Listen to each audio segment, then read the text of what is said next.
നാമസങ്കീർത്തനം വന്നുദിച്ചു നിന്റെ പാപമൊഴിച്ചിടുവാൻ. നാമസങ്കീർത്തനം വന്നുദിച്ചു നിന്റെ പാപമൊഴിച്ചിടുവാൻ. നാരായണ തിരുനാമങ്ങൾ ലോകത്തിൽ ഘോഷിക്കുമാറായല്ലോ. നാരായണ തിരുനാമങ്ങൾ ലോകത്തിൽ കളങ്ക ഭക്തിയാൽ ഉത്തമരായി തീർന്നവർ ആനന്ദ രാജ്യത്തെത്തിടും. ഈ ജീവിതത്തിൽ ആനന്ദ രാജ്യം കണ്ടിടും. നിഷ്കളങ്ക ഭക്തിയാൽ ഉത്തമരായി തീർന്നവർ ആനന്ദ രാജ്യത്തെത്തിടും. ഈ ജീവിതത്തിൽ ആനന്ദ രാജ്യം കണ്ടിടും. നിഷ്കളങ്ക ഭക്തിയാൽ ഉത്തമരായി തീർന്നവർ ആനന്ദ രാജ്യത്തെത്തിടും. ഈ ജീവിതത്തിൽ ആനന്ദ രാജ്യം കണ്ടിടും. നിഷ്കളങ്ക ഭക്തിയാൽ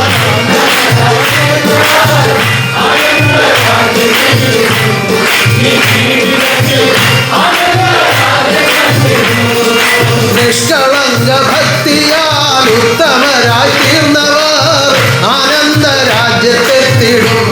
ഈ ജീവിതത്തിൽ ആനന്ദ രാജ്യം കണ്ടിടും. നിഷ്കളങ്ക ഭക്തിയാൽ ഉത്തമരായി തീർന്നവർ ആനന്ദ രാജ്യത്തെത്തിടും. ഈ ജീവിതത്തിൽ ആനന്ദ രാജ്യം കണ്ടിടും. ഓ നിഷ്കളങ്ക ഭക്തിയാൽ ഉത്തമരായി തീർന്നവർ ആനന്ദ രാജ്യത്തെത്തിടും. ഈ ജീവിതത്തിൽ ആനന്ദ രാജ്യം കണ്ടിടും.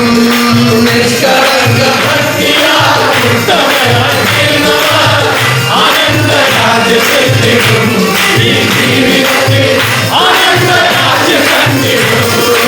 ആനന്ദത്തെ നൽകുവാൻ ആത്മലോകെ വാഴുവാൻ. ആനന്ദത്തെ നൽകുവാൻ ആത്മലോകെ വാഴുവാൻ. ആനന്ദത്തെ നൽകുവാൻ ആത്മലോകെ വാഴുവാൻ. ആനന്ദരാജൻ വന്നല്ലോ ഈ ഭൂതലത്തിൽ.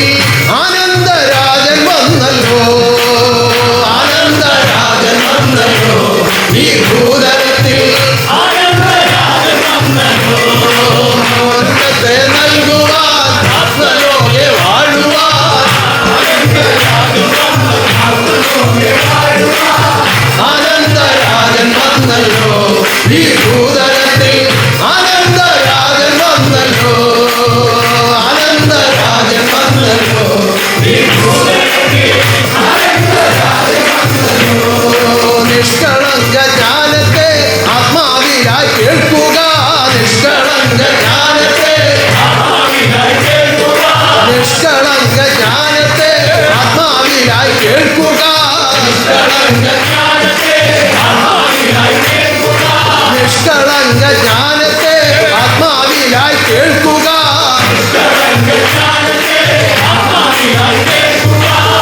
ആനന്ദരാജൻ വാഴട്ടെ ആത്മാവിലെല്ലാം. ആനന്ദരാജൻ വാഴട്ടെ. ആനന്ദരാജൻ വാഴട്ടെ ആത്മാവിലെല്ലാം.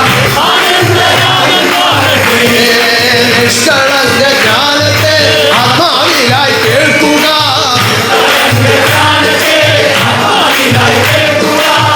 ആനന്ദരാജൻ വാഴട്ടെ ആത്മാവിലെല്ലാം.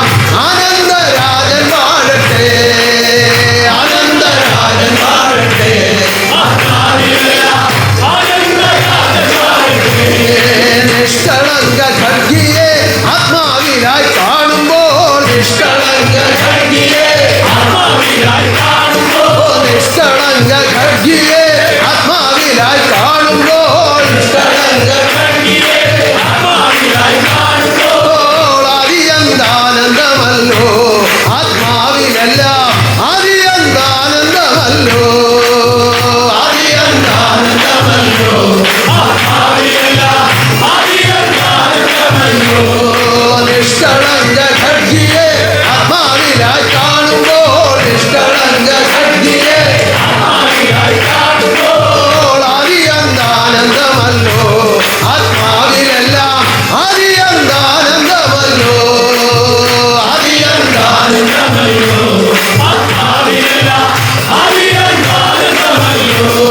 നിഷ്കളങ്ക ഖഡ്ഗിയെ ആത്മാവിലായി കാണുമ്പോൾ നിഷ്കളങ്ക ആദിയന്താനന്ദമല്ലോ ആത്മാവിലെല്ലാം ആദിയന്താനന്ദമല്ലോ ആദിയന്താനന്ദമല്ലോ ആദിയന്താനന്ദ രൂപമാകുന്ന ശുഭാനന്ദ രൂപം കലിയുഗത്തിൽ നിഷ്കളങ്ക ജ്ഞാനഖഡ്ഗിയായി തിരുവതാരമായി വന്ന് വാഴുന്ന ഈ ഉന്നതമായ അവതാരവാഴ്ചക്കാലത്ത് ആ ഏകപിതാവിനെ കാണുവാൻ, കേൾക്കുവാൻ, അറിയുവാൻ, അനുഭവിക്കുവാൻ സർവശക്തി അനുവദിച്ച ആത്മബോധോദയ സംഘാംഗങ്ങളായ എൻ്റെ ഓമന മിത്രങ്ങളെ, നിങ്ങൾ ഈ ആദർശത്തിൽ ജീവിക്കുന്ന ഓരോരുത്തരും വളരെ പ്രത്യേകതയോടുകൂടി കരുതി അനുഷ്ഠിക്കുന്ന 12 വെള്ളിയാഴ്ച വ്രതത്തിൻ്റെ ആദ്യ വെള്ളിയാഴ്ച വ്രതം അനുഷ്ഠിച്ച് അതിൻ്റെ പരിശുദ്ധിയിലാണ് ഇന്ന് ഈ ഞായറാഴ്ച ആരാധനയ്ക്കായി എത്തിയിരിക്കുന്നത്. അതുകൊണ്ട് തന്നെ നിങ്ങളോട് ഞാൻ ആദ്യം ചോദിക്കുന്നത്, ഈ വെള്ളിയാഴ്ച വ്രതം നമ്മൾ സങ്കല്പ പ്രാർത്ഥന ചെയ്തു, അത് കഴിഞ്ഞ് ഒരു വെള്ളിയാഴ്ച വ്രതം അനുഷ്ഠിച്ചു. ഇപ്പോൾ നിങ്ങൾ കടന്നു വന്ന് മുൻപ് നിങ്ങൾ വന്നുകൊണ്ടേ ഇരുന്നതാണ്, നിങ്ങൾ ഇതിൽ പങ്കെടുത്തുകൊണ്ടേ ഇരുന്നതാണ്. ഈ വ്രതം എടുക്കുന്നതിന് മുമ്പുള്ള അവസ്ഥയും ഇപ്പോൾ ഈ ഞായറാഴ്ച വന്നപ്പോഴുള്ള അവസ്ഥയുമായി എന്തെങ്കിലും വ്യത്യാസം നിങ്ങൾക്ക് തോന്നുന്നുണ്ടെങ്കിൽ തോന്നുന്നവരൊന്ന് കൈ ഉയർത്തിക്കൊള്ളാം. എന്താണ് ഇതിന് കാരണമായുള്ളത്? ആ പ്രത്യേക ഒരു അനുഭൂതി, ഒരു ചൈതന്യം, ഒരു പ്രകാശം ഓരോ ഹൃദയങ്ങളിലും ആ പൂനിലാവ് പോലെ തോന്നിപ്പിക്കുന്നത് എന്തുകൊണ്ടാണ്? വ്രതശുദ്ധി കൊണ്ടാണ്. ആ വ്രതശുദ്ധിയാണ് നമ്മൾ എപ്പോഴും നിലനിർത്തേണ്ടത്. ഇപ്പോൾ 12 വെള്ളിയാഴ്ച വരുമ്പോൾ അതിൻ്റെതായ ഒരു പ്രത്യേകതയോടുകൂടി നമ്മൾ ഒരുക്കപ്പെടുന്നു. എല്ലാ വെള്ളിയാഴ്ചകളും അതേ നിലയിൽ കാണുന്നവർക്ക് എല്ലാ ഞായറാഴ്ചയും ആരാധന അതേ നിലയിൽ തന്നെയാണ്. എന്നാൽ സാധാരണ പോലെ ജീവിതം നയിക്കുകയും വെള്ളിയാഴ്ച ഒരു ഓർമ്മ മാത്രമായി കരുതുന്നവരും ഉണ്ട്. നമുക്ക് എല്ലാ വെള്ളി, ശനി, ഞായർ ദിവസങ്ങളും വിശുദ്ധ വ്രത ദിനങ്ങളാണ്. പ്രത്യേകമായ ഒരു ആഹാര നിയന്ത്രണവും പ്രത്യേകമായ ഒരു സങ്കല്പത്തോടു കൂടിയുള്ള വ്രതമാണ് 12 വെള്ളിയാഴ്ച വ്രതം.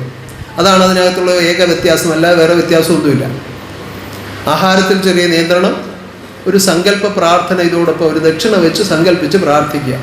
ബാക്കിയുള്ള വെള്ളിയാഴ്ചകളിൽ അങ്ങനെ നിർബന്ധമായി ദക്ഷിണ വെക്കണമെന്നോ പ്രാർത്ഥിക്കണമെന്നോ ഒന്നും പറഞ്ഞിട്ടില്ല. പക്ഷേ നമ്മൾ ചെയ്യുന്നുണ്ട്. അന്ന് ആദ്യകാലത്ത് ഇതൊക്കെ ഉണ്ടാക്കിയ സമയത്ത് ദക്ഷിണ വയ്ക്കാൻ ആരുടെയും കൈ നിവൃത്തി ഉണ്ടായിരുന്നില്ല. അന്നത്തെ ദക്ഷിണ കണ്ണുനീരായിരുന്നു. ഒന്നുമില്ലല്ലോ ഭഗവാനെ എന്ന് ഹൃദയം നൊന്ന് കരഞ്ഞ കണ്ണുനീരാണ് ഓരോരുത്തരും അവരവരുടെ ഭവനങ്ങളിലും ഇവിടെ വരുമ്പോഴും പാദത്തിൽ അർപ്പിച്ചുകൊണ്ടിരുന്നത്. അത് സ്വീകരിച്ചുകൊണ്ടാണ് ഈ വ്രതങ്ങളും ഈ പരിപാടികളും ഒക്കെ ഇവിടെ നടത്തിക്കൊണ്ടുവരുന്നത്. അതിന് ബലമുണ്ടായിരുന്നു, ശക്തി ഉണ്ടായിരുന്നു. കാരണം ആ നിഷ്കളങ്ക ഭക്തിയോടുകൂടിയുള്ള കണ്ണുനീര് കരുണാതി സ്വീകരിക്കും. അതുകൊണ്ടാണ് കണ്ണുനീരിൻ്റെ താഴ്വരയിൽ ദൈവം കരുണയോടിങ്ങി താണിറങ്ങി വന്നു എന്ന് പറയുന്നത്. അതുകൊണ്ടാണ് ഭക്തന്മാർ കരഞ്ഞാൽ കൂടെ കരയുന്നവനാണ് ഭഗവാൻ. കപടമായ കണ്ണുനീരൊന്നും താൻ സ്വീകരിക്കുകയില്ല. അങ്ങനെ വ്രതശുദ്ധിയോടുകൂടി നിങ്ങൾ ജീവിതം ചെയ്യുമ്പോഴുള്ള പ്രത്യേകത ഞാനിത് ഓർമ്മിപ്പിക്കുന്ന എന്തിനാണെന്ന് ചോദിച്ചാൽ, നിങ്ങൾ ഇതിൽ നിന്നൊന്നും മാറ്റപ്പെടാത്ത ഒരു സത്യജീവിതം തുടർന്നും നിർവഹിക്കണം എന്ന് അറിയിക്കുവാൻ വേണ്ടിയാണ്. നമുക്ക് ഈ ആദർശത്തെ സ്വീകരിച്ച സമയം മുതൽ നമ്മുടെ ദൈവം ശുഭാനന്ദ ഗുരുദേവനാണ്. അതിനങ്ങോട്ടോ ഇങ്ങോട്ടോ പിന്നെ തിരിഞ്ഞു നോക്കേണ്ട ആവശ്യമില്ല. കാരണം എല്ലാം കാണാനും എല്ലാം കേൾക്കാനും എല്ലാം അറിയാനും എല്ലാ അനുഭവവും തരാനും കഴിവുള്ള പ്രാപ്തനായ ദൈവത്തെയാണ് നമ്മൾ ഗുരുവായി സ്വീകരിച്ചിരിക്കുന്നത്. അതിനെന്തെങ്കിലും സംശയമുള്ള ആരെങ്കിലും ഉണ്ടോ ഈ കൂട്ടത്തിൽ? ഉണ്ടോ? ഇനി എനിക്ക് ഇന്ന പോലെ കാര്യം വന്നാൽ ഇവിടെ നിന്ന് സാധിക്കുമോ, എൻ്റെ എല്ലാ കാര്യവും ഇവിടെ കൊണ്ട് നടക്കുമോ എന്നൊക്കെ ചിന്തയുള്ള ആരെങ്കിലും ഈ കൂട്ടത്തിലുണ്ടോ? ഉണ്ടെങ്കിൽ എത്രയും വേഗം അത് പരിഹരിക്കണം. അങ്ങനെ ചിന്തിക്കേണ്ടെന്ന് ആവശ്യമില്ല. കാരണം എന്താണ്? എല്ലാം കാണാൻ കണ്ണുണ്ട്, ഇവനെല്ലാം കേൾക്കാൻ ചെവിയുണ്ട്. എല്ലാം കാണാൻ കണ്ണുണ്ട്, ഇവനെല്ലാം കേൾക്കാൻ ചെവിയുണ്ട്.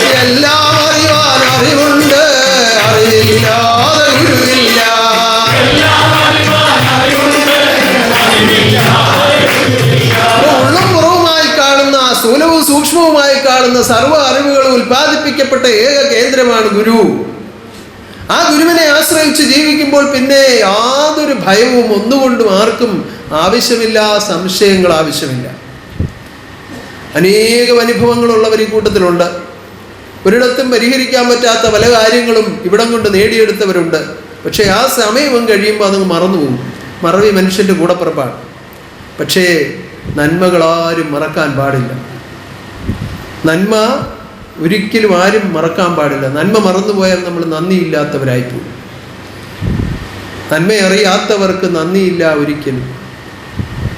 അതുകൊണ്ട് എന്തായിത്തീരും? പിന്നെ അവർ നിന്ദ്യന്മാരായി പോകും.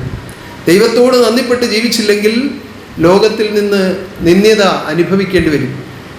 പലരും പരിഹസിക്കും, ദുഷിക്കും, നിന്ദിക്കും, പലവിധ ദുഃഖങ്ങൾ നേരിടേണ്ടി വരും. അതുകൊണ്ട് നമുക്ക് നന്മ ഒരിക്കലും മറന്നുകൂടാ. ദൈവം നമുക്ക് തന്ന അനേകം നന്മകൾ, അതിനകത്ത് എൻ്റെ കാര്യപ്രാപ്തി കൊണ്ടാണ്, അല്ലെങ്കിൽ എൻ്റെ ഇന്നാര് സഹായിച്ചതുകൊണ്ടാണ്, എൻ്റെ ഇന്നാര് വന്ന് ഇന്നാരായാലും സ്വന്തമായുള്ള കാര്യപ്രാപ്തി ആയാലും ഇതെല്ലാം ആരുടെ വകയാണെന്നൊന്ന് ചിന്തിച്ചാൽ, ഞാനായിട്ടൊന്നുമില്ലേ, എനിക്കായിട്ടൊന്നുമില്ലേ, ഞാനായിട്ടൊന്നുമില്ലേ, എനിക്കായിട്ടൊന്നുമില്ലേ.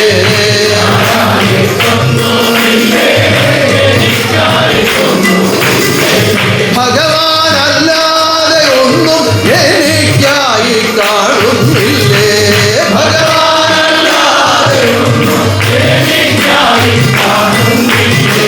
ആ ഏകചിന്തയോടുകൂടി ഗുരുവിനെ ആശ്രയിച്ചും വിശ്വസിച്ചും ജീവിക്കുവാൻ കഴിഞ്ഞാൽ നിങ്ങൾ ഈ വ്രതശുദ്ധിയിൽ നിന്നൊന്നും ഒരു കാരണവശാലും മാറുകയില്ല.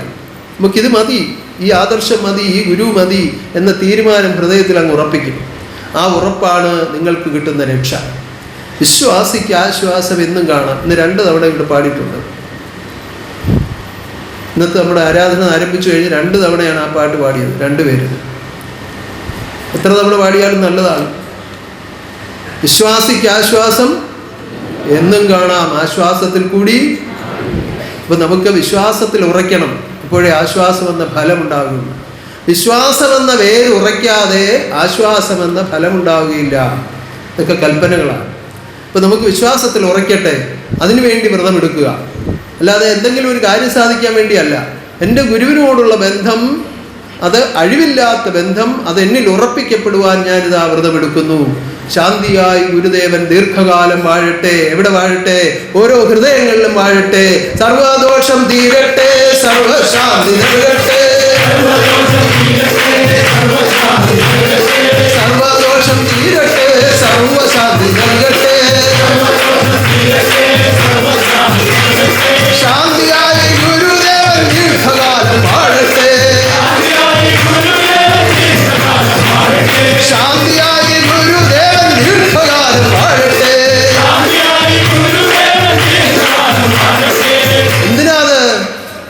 എന്തിനാ അങ്ങനെ വാഴുന്നത്? ആനന്ദിക്ക ആത്മാക്കൾ, ആനന്ദിക്ക ആത്മാക്കൾ, ആനന്ദിക്ക ആത്മാക്കൾ, ആനന്ദിക്ക ആത്മാക്കൾ. ആപത്തൊന്നും കൂടാതെ ആനന്ദിക്ക ആത്മാക്കൾ. സർവദോഷം തീരട്ടെ, സർവശാന്തി നൽകട്ടെ. ശാന്തിയായി ഗുരുദേവൻ ദീർഘകാലം വാഴട്ടെ. ആനന്ദിക്ക ആത്മാക്കൾ, ആനന്ദിക്ക ആത്മാക്കൾ. ആവത്തൊന്നും കൂടാതെ ആനന്ദിക്ക ആത്മാക്കൾ. അതുകൊണ്ട് വ്രതശുദ്ധി എന്നുള്ളത് ഒരു നിഷ്ഠയാക്കി ഓരോരുത്തരും സ്വീകരിച്ച് പുലർത്തിക്കൊള്ളുക. ഒരു വിട്ടുവീഴ്ചയും അതിനകത്ത് പാടില്ല. ആദ്യ സമയങ്ങളിൽ ഈ ആദർശത്തിൽ വന്ന് ബന്ധപ്പെടുന്നവർക്ക് പല വിധത്തിലുള്ള എതിർപ്പുകളും എതിരുകളും ഒക്കെ ഉണ്ടായിരുന്നു, ശത്രുത്വങ്ങൾ ഉണ്ടായിരുന്നു. അതുകൊണ്ട് പലപ്പോഴും ബന്ധീയനങ്ങളോട് പോലും ബന്ധമില്ലാത്ത ഒരവസ്ഥയായിരുന്നു. അത് ദൈവം തന്നെ നിലനിർത്തിയിരുന്നതാണ്. ഇപ്പം അങ്ങനെയല്ല. ബന്ധങ്ങളും സ്വന്തങ്ങളും ഒക്കെ നിലനിർത്താൻ വേണ്ടി എന്തും ചെയ്യുന്ന ഒരു പരിപാടിയാണ് ഇപ്പോൾ ലോകത്തിൽ നിലവിലുള്ളത്. ആദ്യകാലത്ത് ആ അവസ്ഥ ഉണ്ടായിരുന്നത് കൊണ്ടും ഗുരുവിൻ്റെ കൽപ്പന ഉള്ളതുകൊണ്ടും പലപ്പോഴും പഴയ ആളുകൾക്കറിയാം, ചില ആളുകൾ ഇവിടെ വന്ന് സത്യം കേട്ടിട്ട് എന്ന് അവരുടെ സമീപ പ്രദേശത്ത് ചെന്നാൽ അവരന്വേഷിക്കും ഇവിടെ വന്ന് സത്യം കേട്ടതാണോ എങ്ങനെയാണ്. അപ്പം ഇവിടെ നിന്ന് അറിയിക്കുകയാണ്, നിന്നെ കുടുംബത്തിൽ നിന്ന് ഇന്നാരും വന്ന് സത്യം കേട്ടു, നിങ്ങൾ അവരുടെ കൂടെ സഹകരിച്ചോളൂ എന്ന് പറഞ്ഞെങ്കിലേ സഹകരിക്കൂ. അങ്ങനെ സഹകരിക്കൂ, അല്ലാതെ കാണുന്നവരോടെല്ലാം ഒരേപോലെ സഹകരണം ഇല്ല എന്ന് പറഞ്ഞാൽ എല്ലാവരോടും വെറുക്കണമെന്നോ നാട്ടിലെ കാര്യങ്ങളിലൊന്നും പോകരുതെന്നോ അല്ല. നമ്മളെല്ലാത്തിൽ നിന്നും ഒരു അകലം, മിതമായ ഒരു അകലം നമ്മൾ പാലിക്കും. എല്ലാത്തിൻ്റെ കൂടുണ്ട്, നാട്ടിൽ എന്ത് നടന്നാലും നമ്മളുമുണ്ട്. പക്ഷേ നമ്മൾ അതിൽ നിന്നെല്ലാം ഒന്ന് വിട്ടു നിൽക്കും. കാണുന്നവർക്ക് ഒരു ബുദ്ധിമുട്ടൊക്കെ ചിലപ്പോൾ തോന്നിയേക്കാം, അങ്ങനെയാണല്ലോ പലപ്പോഴും ശത്രുതകളൊക്കെ ഉണ്ടാകുന്നത്. പക്ഷെ ആ അകലം എന്തിനു വേണ്ടിയാണെന്നറിയുമോ? നമ്മൾ ദൈവത്താൽ സ്വീകരിക്കപ്പെട്ട തൻ്റെ കന്യകമാരും അവർ അത് സ്വീകരിക്കപ്പെടാത്തവരുമാണ്. ആത്മബോധോദയ സംഘാംഗങ്ങളായി ചേർക്കപ്പെട്ടിരിക്കുന്നവർ ആരാണ്? ത്രിഗുണമൊത്തുള്ള സ്ത്രീരത്നമാണിവർ, ത്രിലോകനാഥന്റെ കന്യകമാർ. ത്രിഗുണമൊത്തുള്ള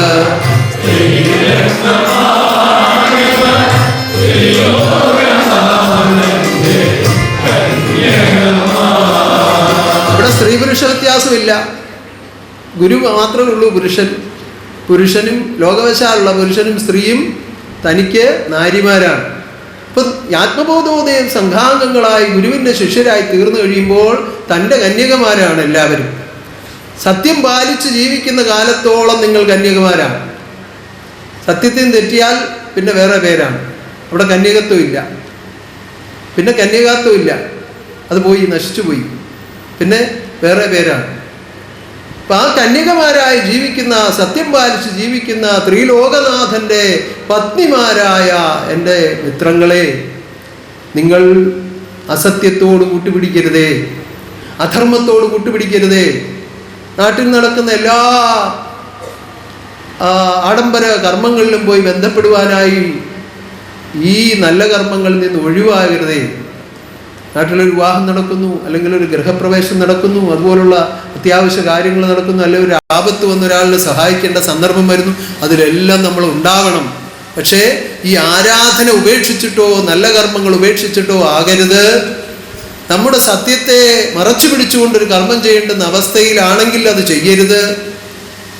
സത്യത്തിൽ കൂടി ധർമ്മത്തിൽ കൂടി എന്ത് കർമ്മവും എവിടെയും ചെയ്യുക.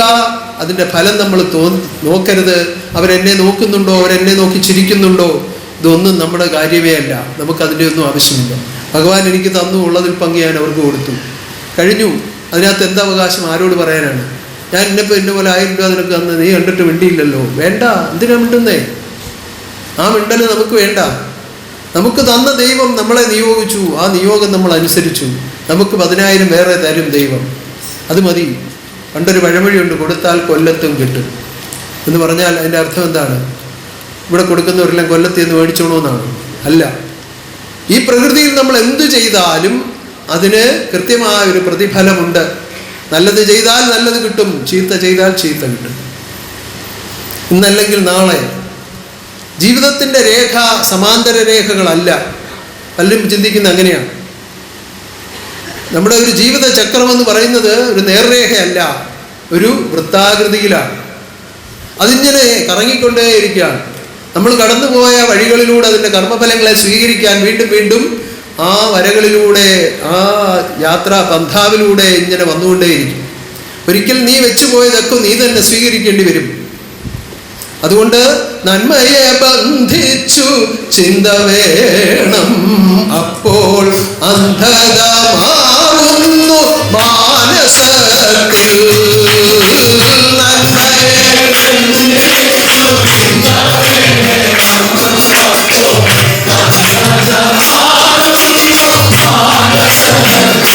എപ്പോഴും നന്മയെ ചിന്തിക്കുക, നന്മ മാത്രം പ്രവർത്തിക്കുക. നന്മയുടെ മൂർത്തിയാകുന്ന ഗുരു നിങ്ങളുടെ ഓരോരുത്തരുടെ ഉൾക്കാമ്പിൽ നിറഞ്ഞു വാഴുമാറാകട്ടെ. ഉന്നതമാകുന്ന ഈ 12 വെള്ളിയാഴ്ച വ്രതം ആവേശഭരിതരായി നിങ്ങൾ ഏറ്റെടുത്ത് പ്രവർത്തിച്ചു തുടങ്ങിയിരിക്കുന്നു. അത് അതിൻ്റെ പരിപൂർണതയിലെത്തി ഇരുപിടിക്കെട്ട് സമർപ്പിക്കുന്ന സമയം വരെയും ഈ വിശുദ്ധിയും ഈ ഉത്സാഹവും ഈ ആവേശവും എല്ലാം നിലനിർത്തിക്കൊണ്ടു പോകുവാൻ മഹാശക്തി മനഃശക്തിയായി നിങ്ങൾ നിറഞ്ഞു വാഴുമാറാകട്ടെ. ലോകത്തിൽ നിന്ന് പലവിധ പ്രതിബന്ധങ്ങൾ വന്നേക്കാം, വരണമെന്ന് നിർബന്ധമൊന്നുമില്ല, വന്നേക്കാം. കാരണം സ്വാഭാവികമാണ്. അത് വരുമ്പോൾ അവിടെ തളർന്നു വീഴരുത്, ധീരമായി നിൽക്കണം. എൻ്റെ ഗുരുവിൻ്റെ കർമ്മമാണ് വലുത്, ഇതല്ല, അതുകൊണ്ട് മാറി നിൽക്കട്ടെ, ഞാൻ ഇത് ചെയ്യും എന്ന് ഉറപ്പിച്ച് ചെയ്യുവാൻ കഴിയണം. വിദേശ രാജ്യങ്ങളിൽ ഒരു സാഹചര്യവും ഇല്ലാത്ത സ്ഥലങ്ങളിലൊക്കെ ജോലി ചെയ്യുന്ന നമ്മുടെ സന്താനങ്ങളുണ്ട്. വളരെ പ്രയാസമാണ്. കാരണം അവിടെ എല്ലാം ഈ മത്സ്യവും മാംസവും അതുപോലെയുള്ള സാധനങ്ങൾ അത് ചേർന്ന് വരുന്ന ആഹാരങ്ങളും മാത്രമേ ലഭിക്കാനുള്ളൂ. സസ്യാഹാരം വളരെ കുറവാണ്. എന്തെടുത്താലും ഇത് എന്തെങ്കിലുമൊക്കെ ഉള്ളതായിരിക്കും.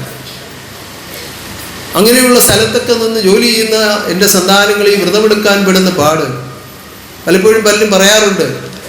ഞാൻ പറയും, നിങ്ങൾക്ക് സൗകര്യമുള്ളതുപോലെ ഒരു ലഘുവായിട്ട് എന്തെങ്കിലും ഒരു സാധനം വാങ്ങിച്ചു, 2 ആപ്പിൾ വാങ്ങിച്ച് കഴിച്ചാലും ഒരു ദിവസമൊക്കെ കഴിഞ്ഞു പോകാൻ പറ്റും എന്നാണ് ഞാൻ അവരോട് പറയാറുള്ളത്. അപ്പോൾ അതിനുള്ള സാഹചര്യം അവർക്ക് ഒരുങ്ങും. അതുപോലെ അവർക്ക് വ്രതം എടുക്കാനും പറ്റുന്നുണ്ട്. ഇപ്പോൾ ആദ്യം ഒരുപാട് ബുദ്ധിമുട്ടിയിരുന്നു പലരും. കാരണം വയറ് നിറച്ച് കഴിച്ച് ശീലിച്ചിട്ട് 2 ആപ്പിളൊക്കെ കഴിച്ചുകൊണ്ട് അങ്ങനെ ഇരിക്കും. പക്ഷേ അങ്ങനെ എടുക്കാൻ തുടങ്ങിയപ്പോൾ ഹൃദയത്തിനൊരു നൈർമല്യവും മനസ്സിനൊരു ശക്തിയും ആരോഗ്യം വർദ്ധിക്കുന്നതായിട്ടും ഒക്കെ ഉള്ളൊരു തോന്നലുണ്ടാവുകയാണ്. അങ്ങനെ ഉണ്ടാകുന്നു. അതുകൊണ്ട് വിദേശ രാജ്യങ്ങളിൽ നമ്മുടെ സന്താനങ്ങൾ വ്രതം അനുഷ്ഠിക്കുന്നു. അങ്ങനെ എല്ലാ രാജ്യങ്ങളിലും അനുഷ്ഠിക്കുന്ന വ്രതവും അതിൻ്റെ പരിശുദ്ധിയും ഈശ്വരൻ സ്വീകരിച്ച് ശുഭാനന്ദ തീർത്ഥാടനം നടത്തി തരുമാറാകട്ടെ. ഇന്നത്തെ ഈ ആരാധനയിൽ എത്തിച്ചേർന്നിരിക്കുന്ന നിങ്ങളെ ഓരോരുത്തരെയും ഈശ്വരൻ തൻ്റെ ജ്ഞാനാഭിഷേകം നടത്തി അനുഗ്രഹിച്ചുകൊണ്ടിരിക്കുകയാണ്. ഇതിൽ കൂടുതൽ കൂടുതൽ ശ്രദ്ധിച്ച് നിങ്ങൾ ഇരിക്കുക. സർവശക്തി ഏവരെയും അനുഗ്രഹിക്കുമാറാകട്ടെ. നമ്മുടെ ഈ ആദർശത്തിൻ്റെ ഒരു പ്രത്യേകതയായി ഒരു പുതിയ വാക്ക് പഴയ കാലത്ത് നമ്മുടെ പുസ്തകങ്ങളിൽ, നമ്മുടെ വക്കീൽ സാറൊക്കെ ഇറക്കിയ ചില പുസ്തകങ്ങളിലുമൊക്കെ ആ പദം ഉപയോഗിച്ചിട്ടുണ്ടെങ്കിലും അത് പ്രായോഗിക തലത്തിലേക്ക് വന്നിട്ടില്ലായിരുന്നു. ഇപ്പോൾ കഴിഞ്ഞ വെള്ളിയാഴ്ച ഞാൻ ഇവിടെ നടന്ന ആരാധനയിൽ അത് പ്രഖ്യാപിക്കുകയും അന്നുണ്ടായിരുന്ന ആളുകളെ അറിയിക്കുകയും ചെയ്തിട്ടുണ്ട്. നമ്മൾ കാണുമ്പോൾ ആദ്യം എന്താണ് ചെയ്യുന്നത്? കൂപ്പുകൈയോടെ നമ്മൾ നമസ്കാരം എന്ന് പറയും. ഇനി മുതൽ ആത്മബോധോദയ സംഘാംഗങ്ങൾ പരസ്പരം കാണുമ്പോഴും മറ്റൊരാളിനെ കാണുമ്പോഴും എന്തു പറയണം? ജയ് ശുഭാനന്ദം എന്ന് പറയണം. എന്ന് പറഞ്ഞേ, ഒന്നൂടെ ജയിക്കട്ടെ ജയിക്കട്ടെ ശുഭാനന്ദാദർശം ജയിക്കട്ടെ. ജയിക്കട്ടെ ജയിക്കട്ടെ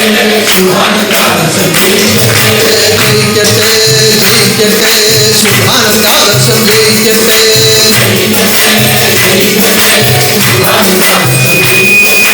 വളരട്ടെ വളരട്ടെ ആത്മബോധം വളരട്ടെ.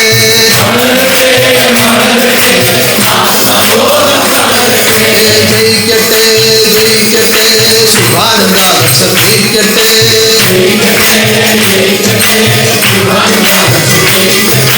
വളരട്ടെ വളരട്ടെ ആത്മബോധം വളരട്ടെ.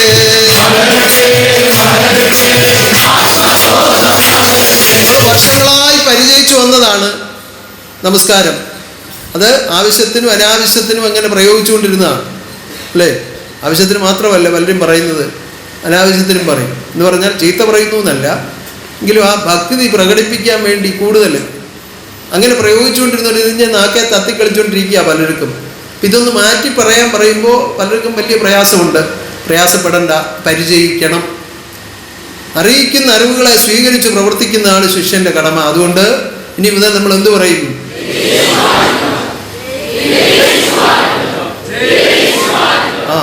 അത് പ്രാവർത്തികമാകട്ടെ. നമ്മുടെ ഒരു മുദ്രയായിട്ട് ലോകത്തിൽ എല്ലാവരും സ്വീകരിക്കത്തക്ക വിധമായി വരട്ടെ.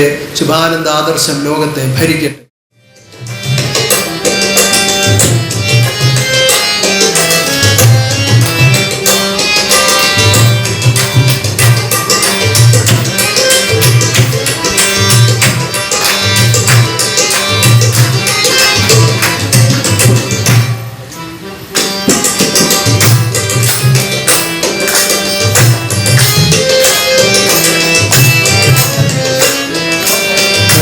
നാരായണ ഗുരുനാരായണ പരമാനന്ദ ശുഭാനന്ദമേ. നാരായണ ഗുരുനാരായണ പരമാനന്ദ ശുഭാനന്ദമേ.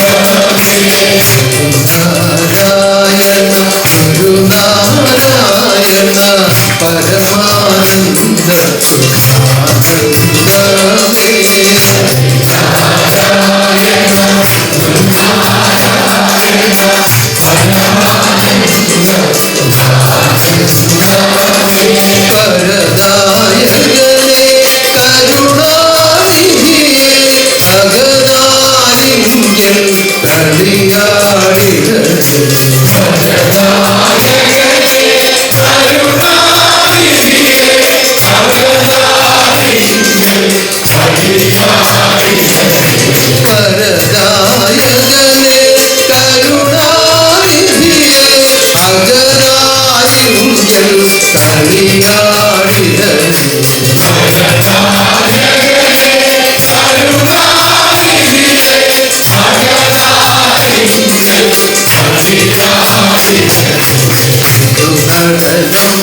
ഉന്നതനും ഉടമസ്ഥനുമായ ദൈവം ഈ ലോകത്തിൽ അവതരിപ്പിച്ചു വെച്ചിരിക്കുന്നതെല്ലാം മനോമോഹനങ്ങളായ കാര്യങ്ങളാണ്. ഈ ലോകത്തിൽ അവതരിപ്പിച്ചു വെച്ചിരിക്കുന്നതെല്ലാം മനോമോഹനങ്ങളായ കാര്യങ്ങൾ. ഓരോ കീർത്തനങ്ങളെ ചിന്തിച്ചാലും, ഓരോ നിയമങ്ങളെ ചിന്തിച്ചാലും, ഓരോ ആചാരാനുഷ്ഠാനങ്ങളെ ചിന്തിച്ചാലും, ഓരോ കർമ്മ പദ്ധതികളുടെയും ക്രമീകരണങ്ങളെ പറ്റി ചിന്തിച്ചാലും,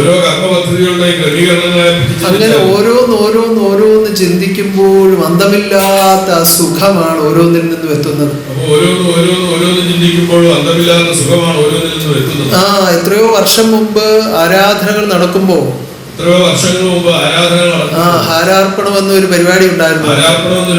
ഇപ്പൊ നമ്മൾ നേർച്ച സ്വീകരണം നടത്തുന്ന പോലെ അതിനു മുമ്പ് ഹാരാർപ്പണം. ആ സമയത്ത് നമ്മുടെ ഭാനുഭാഗവതരും അന്ന് നമ്മുടെ വള്ളികുന്നത്തെ കുഞ്ഞുങ്ങളും പിന്നെ പല ആളുകളുണ്ടായിരുന്നു. അവരെല്ലാം കൂടെ ചേർന്നൊരു താളം. അപ്പോ അതൊരു ഒരു ഗംഭീര അവസ്ഥയായി. അന്ന് കീർത്തനങ്ങൾ പാടുന്നില്ല, ഇവരുടെ ഈ താളമാണ് കൂടുതൽ. കുറച്ചു നേരം അതാണ് അതിന്റെ ആ ഒരു പരിപാടിയാണ്. അതൊരു ഒരു പ്രത്യേക അനുഭവമായി. എന്തുകൊണ്ടാണ് ആ അനുഭവം ഉണ്ടാകുന്നത്? സംഗീതം പഠിച്ചവർക്കാണെങ്കിൽ അറിയാം ആ രാഗത്തിന്റെ എന്തെങ്കിലും പ്രത്യേകത ആയിരിക്കും. പക്ഷേ അനുഭവം അവിടെ ഒന്നും ആ അനുഭവം പൂർണ്ണമായി ലഭിക്കുകയില്ല. സംഗീതം പഠിച്ചവർക്ക് അതിൽ ആഴത്തിൽ അഗാധതയിലേക്ക് ഇറങ്ങുമ്പോഴാണ് ആ അനുഭൂതിയൊക്കെ ലഭിക്കുന്നത്. ഇവിടെ നമുക്കിത് ലഭിക്കുന്നത് എന്തുകൊണ്ടാണ്? ദൈവത്താൽ സ്ഥാപിച്ചു ദൈവം നടത്തുന്ന ആത്മബോധോദയ സംഘമിത്. ദൈവത്താൽ സ്ഥാപിച്ചു ദൈവം നടത്തുന്ന ആത്മബോധോദയ സംഘമിത്. ദൈവത്താൽ സ്ഥാപിച്ചു ദൈവം നടത്തുന്ന ആത്മബോധോദയ സംഘമിത്. ദൈവത്താൽ സ്ഥാപിച്ചു ദൈവം നടത്തുന്ന ആത്മബോധോദയ സംഘമിത്. അതിന്റെ എല്ലാ തന്തുക്കളിലും ദൈവത്തിന്റെ ചൈതന്യമുണ്ട്. അതുകൊണ്ടാണ് ഞാൻ എപ്പോഴും പറയുന്നത് ഓരോ കാര്യങ്ങളും നിങ്ങൾ ശ്രദ്ധാലുക്കളായിരിക്കണം. നിസ്സാരമായി കളയാൻ ഒന്നുമില്ല. ഇപ്പൊ ഒരു ഭവനത്തിൽ ഒത്തുജീവിക്കുമ്പോ പിഞ്ചു കുഞ്ഞുങ്ങൾ അവിടെ ഇരുന്ന് അവിടെ ഇവിടെയൊക്കെ ഇരുന്ന് വേളം ഉണ്ടാക്കി എന്തെങ്കിലുമൊക്കെ പറയുകയൊക്കെ ചെയ്യും. അതൊന്നും ആരും കാര്യമായി കരുതാറില്ല, മുഖവിലേക്ക് എടുക്കാറില്ല. എന്നാൽ ആ രക്ഷകർത്താക്കൾ പറഞ്ഞാൽ അത് അതിൻ്റെതായ കാര്യമാത്രമായ കാര്യങ്ങളായിരിക്കും. അത് തന്നെ പലരും പരസ്പരം അംഗീകരിക്കാത്ത ഭവനങ്ങളൊക്കെ ഉണ്ട്. നമ്മുടെ ഭവനങ്ങളല്ല, പൊതുവേ ഉള്ള കാര്യം പറഞ്ഞതാണ്. ആ വിധത്തിലൊക്കെയുള്ള ഭവനങ്ങളുണ്ട്. എന്നാൽ ഗുരു നയിക്കുന്ന ഇങ്ങനെ ഒരു സ്ഥാപനത്തിൽ വരുമ്പോ ഇവിടെ നിസാരമെന്ന് തോന്നുന്നത് പോലും ഗുരുവിന്റെ കർമ്മഫലമാണെന്ന് ചിന്തിക്കുമ്പോ അവിടെ ഒരു മഹത്വമുണ്ട്. ആ മഹത്വത്തെ തിരിച്ചറിയാൻ കഴിയുമ്പോഴാണ് ഗുരുവിന്റെ മഹത്വം ഹൃദയത്തിൽ നിറയുന്നത്. അപ്പൊ നമുക്ക് ഒന്നും നിസാരമല്ല. പക്കനാൾ സ്തുതി, താരാസ്തുതി, ആചാര്യസ്തുതികൾ, ജന്മനക്ഷത്ര സ്തുതികൾ, അങ്ങനെ സ്തുതികൾ തന്നെ പല വിധത്തിലുണ്ട്. ജന്മനക്ഷത്ര മഹോത്സവങ്ങൾ പല വിധത്തിലുണ്ട്. താരാസ്തുതികളുണ്ട്. അതുപോലെ തീർത്ഥാടനം, 12 വെള്ളിയാഴ്ച വ്രതമെടുത്ത് തീർത്ഥാടനമുണ്ട്. യുവജന സ്തുതിയുണ്ട്. കർത്തവ വ്രതാചരണമുണ്ട്. ഇങ്ങനെ നിയമങ്ങൾ അനവധിയായി ലോകത്തിൽ നിലനിർത്തി തന്നിരിക്കുകയാണ്. അങ്ങനെ നിയമങ്ങൾ അനവധിയായ ലോകത്തിൽ നിലനിർത്തി തന്നിരിക്കുകയാണ്. പണ്ട് മൂഢന്മാരായ ചില ആളുകൾ ഭഗവാനോട് തന്നെ ചോദിച്ചിട്ടുണ്ട്, പണ്ട് മൂഢന്മാരായ ചില ആളുകൾ ഭഗവാനോട് തന്നെ ചോദിച്ചിട്ടുണ്ട്, ഇത്രയും വ്രതം വേണോ, അല്പം ഒന്ന് കുറച്ചുകൂടെ എന്ന്. ഇത്രയും വ്രതം വേണോ, അല്പം ഒന്ന് കുറച്ചുകൂടെ. കാരണം അവര് നോക്കുമ്പോ എണ്ണം കൂടുതലുള്ള പോലെ ഒരു തോന്നല്. അവര് നോക്കുമ്പോൾ എണ്ണം കൂടുതലുള്ള ഒരു തോന്നൽ. ആർഷഭാരത സംസ്കാരത്തെ കുറിച്ച് പോലും അവർക്ക് ബോധമില്ലാത്തത് കൊണ്ടാണ് ആർഷഭാരത സംസ്കാരത്തെ കുറിച്ച് പോലും അവർക്ക് ബോധമില്ലാത്ത ഈ ഭാരതത്തിൽ ജനിച്ചു വളരുന്ന ഒരു മനുഷ്യന് ഇപ്രകാരം ചിന്തിക്കാൻ കഴിയുന്നത്. ഈ ഭാരതത്തിൽ ജനിച്ചു വളരുന്ന മനുഷ്യന് ഇപ്രകാരം ചിന്തിക്കാൻ കഴിയുന്നു. പഴയ കാലത്ത് നമ്മുടെ പൂർവികന്മാർ ജീവിച്ചിരുന്നത്, പഴയ കാലത്ത് നമ്മുടെ പൂർവികന്മാർ ജീവിച്ചിരുന്നത് ഓരോ ദിവസവും ഓരോ വിധത്തിലുള്ള വ്രതത്തോടു കൂടിയായിരുന്നു. ഓരോ ദിവസവും ഓരോ വിധത്തിലുള്ള വ്രതത്തോടു കൂടിയായിരുന്നു. ഇന്ന് അങ്ങനെ ചിന്തിക്കുമ്പോ ഒരാഴ്ചയിൽ 3 ദിവസമേ വ്രതമുള്ളൂ. അങ്ങനെ ചിന്തിക്കുമ്പോൾ ഒരാഴ്ചയിൽ 3 ദിവസമേ വ്രതമുള്ളൂ. അപ്പോ ഭഗവാൻ വളരെയേറെ കുറച്ചാണ് ഇപ്പൊ തന്നിരിക്കുന്നത്. ഭഗവാൻ വളരെ കുറച്ചാണ് ഇപ്പോൾ തന്നിരിക്കുന്നത്. വളരെ കരുതലോടുകൂടി കുറച്ചിരിക്കുകയാണ്. വളരെ കരുതലോടുകൂടി അതിനെ വീണ്ടും കുറയ്ക്കണമെന്ന് പറഞ്ഞാൽ അതിനെ വീണ്ടും കുറയ്ക്കണമെന്ന് സാധാരണ ജീവിതം നയിക്കുന്നതായിരിക്കും എളുപ്പം. സാധാരണ ജീവിതം ആത്മബോധോദയ സംഘാംഗങ്ങളായി ജീവിച്ച് ആത്മബോധോദയ സംഘാംഗങ്ങളായി ആത്മമോക്ഷം കരസ്ഥമാക്കണമെന്ന് ആഗ്രഹമുണ്ടെങ്കിൽ ആത്മമോക്ഷം കരസ്ഥമാക്കണമെന്ന് ആഗ്രഹം അറിയിക്കുന്ന അറിവുകൾ അത് ഏത് വിധത്തിലുള്ളതായാലും സ്വീകരിച്ച് അനുസരിക്കാൻ പരിശീലിക്കുക. അറിയിക്കുന്ന അറിവുകൾ ഏത് വിധത്തിലുള്ളതായാലും സ്വീകരിച്ച് അനുസരിക്കാൻ പരിശീലിക്കുക. അങ്ങനെ പരിശീലിക്കുന്നവർക്ക് മാത്രമേ പരമോന്നതമാകുന്ന പരമാനന്ദം ലഭിക്കുകയുള്ളൂ. അങ്ങനെ പരിശീലിക്കുന്നവർക്ക് മാത്രമേ പരമോന്നതമായ ആ പരമാനന്ദം വേണമെന്ന് ആഗ്രഹമുള്ളവർ ആരെങ്കിലും കൂട്ടത്തിലുണ്ടോ എന്ന് കൈ ഉയർത്തിക്കണ്ട. അങ്ങനെ പരമാനന്ദത്തെ ആഗ്രഹിക്കുന്നു എങ്കിൽ പരമഗുരു നിർദ്ദേശിക്കുന്ന സർവകാര്യങ്ങളും അക്ഷരം പ്രതി അനുസരിക്കാൻ തയ്യാറാവണം. അല്ലാതെ അതിനകത്ത് അവരവരുടേതായ ഒന്നും ചേർക്കാനോ കുറയ്ക്കാനോ പാടില്ല. അതുകൊണ്ട് ബലമുണ്ടാവുകയില്ല. ആ ബലമുള്ളത് ഗുരുവിന്റെ ശബ്ദത്തിനാണ്. ശബ്ദത്തിൽ ശക്തി കലർത്തിയാണ് ഭഗവാൻ ഓരോന്നും നമുക്ക് തരുന്നത്. ആ ശക്തിയെ തിരിച്ചറിയുവാനാണ് ഈ വ്രതം എടുക്കാൻ പറയുന്നത്. ഇതിനുള്ളിൽ ശക്തി ഉണ്ടെന്ന് തിരിച്ചറിയണമെങ്കിൽ അറിയിച്ചിരിക്കുന്ന നിയമപ്രകാരം ജീവിക്കണം. അപ്പോഴാണ് മനസ്സിലാവുന്നത്, ദൈവമേ 12 വെള്ളിയാഴ്ച അനുഷ്ഠിച്ചാൽ ഇങ്ങനെയൊക്കെ ഫലം ഉണ്ടായിരുന്നോ. പറയുന്നത് ശരിയല്ലെങ്കിലും പറയാതിരിക്കുന്നത് ഒട്ടും ശരിയല്ല. 12 വെള്ളിയാഴ്ചയുടെ പൂർണ്ണ മഹത്വം അറിഞ്ഞിട്ടില്ലാത്ത വർഷങ്ങളായി തീർത്ഥാടകരായി എത്തുന്നവരോടുണ്ട്.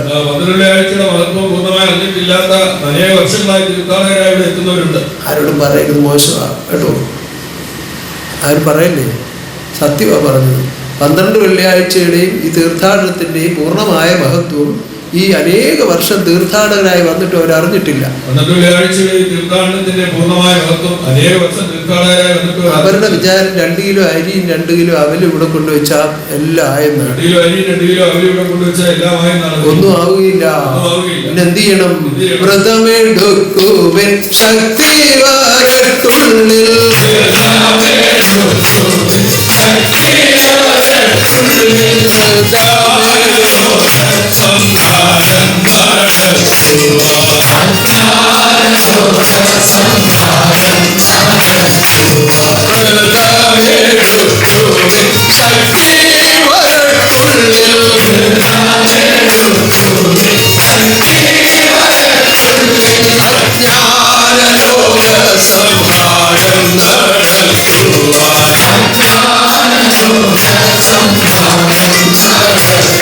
അതുകൊണ്ട് നമ്മൾ ഈ അറിയിക്കുന്ന അറിവുകളെല്ലാം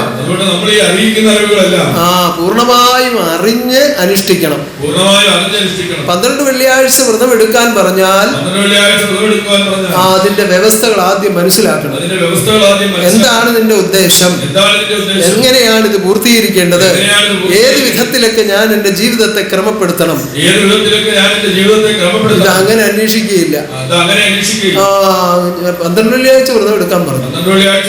രാവിലെ കുളിക്കണം, കഴിയ വസ്ത്രം ധരിക്കണം, ദക്ഷിണ വെക്കണം, മീൻ കൂട്ടരുത്, അരി കഴിക്കരുത്. ഇത്രയേ ഉള്ളൂ വ്രതം. കഴിഞ്ഞില്ലയോ? വ്രതമല്ലയോ? വ്രതം ഇത്രയൊക്കെ വ്രതമായി. അപ്പോഴും ഇരുന്നുകൊണ്ട് അതിലത്തേക്കുന്ന ആഞ്ഞിലി അങ്ങനെ ഉണക്കാം. അത് ആ മതിലിനോട് ചേർന്ന് വരും. മതിൽ പൊട്ടാൻ സാധ്യതയുണ്ട്. ഇപ്പൊ ഇച്ചിരി എന്തെങ്കിലും ചെയ്താൽ അതങ്ങ് ഉണങ്ങി പൊക്കോളും. വ്രതമാണ്. അപ്പുറത്ത് കൊച്ചു നല്ലപോലൊന്ന് ഒരുങ്ങിപ്പോയി, അവിടെ പോക്കുണ്ടോ? വ്രതമാണ്. അപ്പോഴാ അറിയുന്ന അപ്പുറത്തെ കൊച്ച് ഉന്നതമായ മാർഗോടുകൂടി വിജയിച്ച് നെഞ്ചിനകത്തോടൊരു കാളല. എൻ്റെ കൊച്ചിപ്പോഴും ശരിയായില്ല, അവള് വെറുതെ വന്നു. മനസാ വാചാ കർമ്മണ പരിശുദ്ധി ഉണ്ടാകേണം. മനസാ വാചാ കർമ്മണ പരിശുദ്ധി ഉണ്ടാകേണം. മനസാ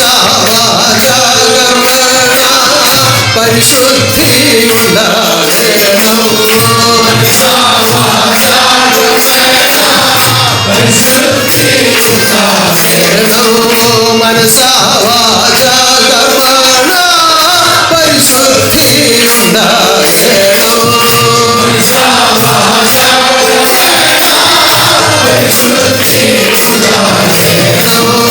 ആരോടും അളവറ്റ സ്നേഹത്തിൽ വസിക്കണം.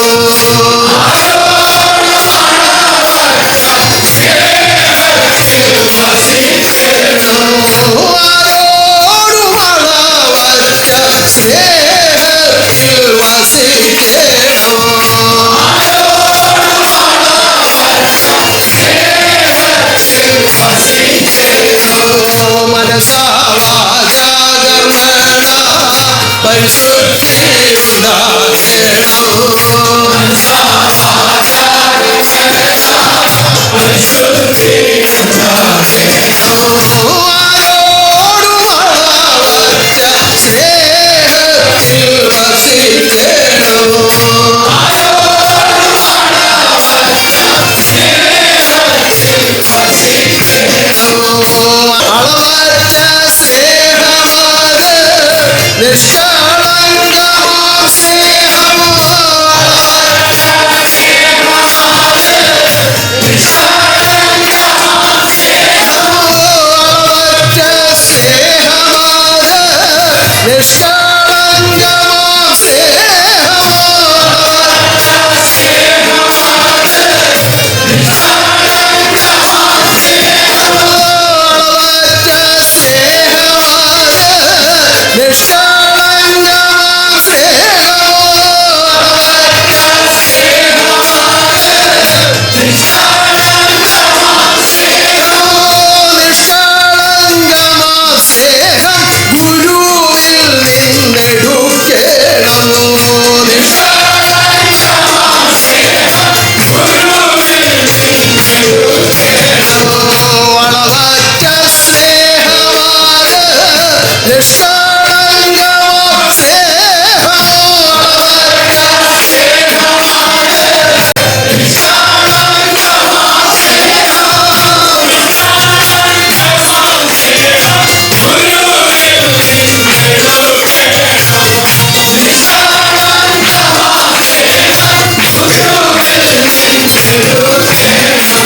സ്നേഹിച്ചു രക്ഷിക്കുവാൻ, സ്നേഹിച്ചു വളർത്തുവാൻ, സ്നേഹിച്ചു രക്ഷിക്കുവാൻ, സ്നേഹിച്ചു വളർത്തുവാൻ, സ്നേഹിച്ചു രക്ഷിക്കുവാൻ, സ്നേഹിച്ചു വളർത്തുവാൻ, സ്നേഹിച്ചു രക്ഷിക്കുവാൻ, സ്നേഹിച്ചു വളർത്തുവാൻ, സ്നേഹത്തിൻ സ്വരൂപം താൻ ഗുരുവായി വന്നുദിച്ചു.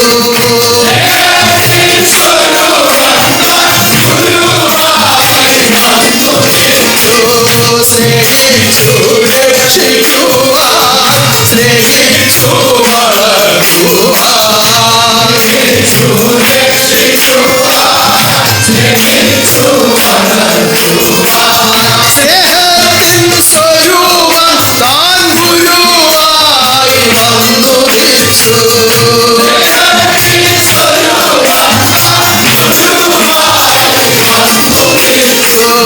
ആരെയും സ്നേഹിക്കുന്നു, ആരെയും രക്ഷിക്കുന്നു, ആരെയും സ്നേഹിക്കുന്നു, ആരെയും രക്ഷിക്കുന്നു, ആരെയും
സംശയമില്ല.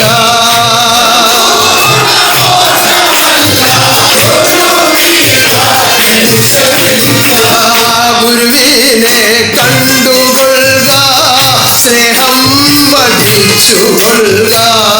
ഗുരുവിനെ കണ്ടുകൊള്ളുക, സ്നേഹം പഠിച്ചുകൊള്ളുക. ഗുരുവിനെ കണ്ടുകൊള്ളുക, സ്നേഹം പഠിച്ചുകൊള്ളുക. ഗുരുവിനെ കണ്ടുകൊള്ളുക,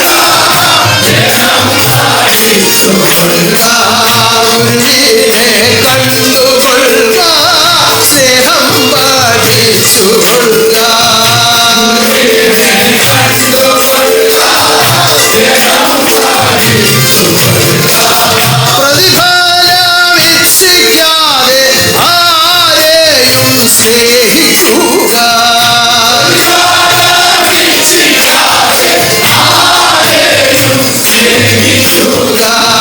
ഗുരുവിനെ കണ്ടുകൊള്ളുക, സ്നേഹം പഠിച്ചുകൊള്ളുക. ഗുരുവിനെ കണ്ടുകൊള്ളുക, സ്നേഹം പഠിച്ചുകൊള്ളുക. പ്രതിഫലമിച്ഛിക്കാതെ ആരെയും സ്നേഹിക്കുക.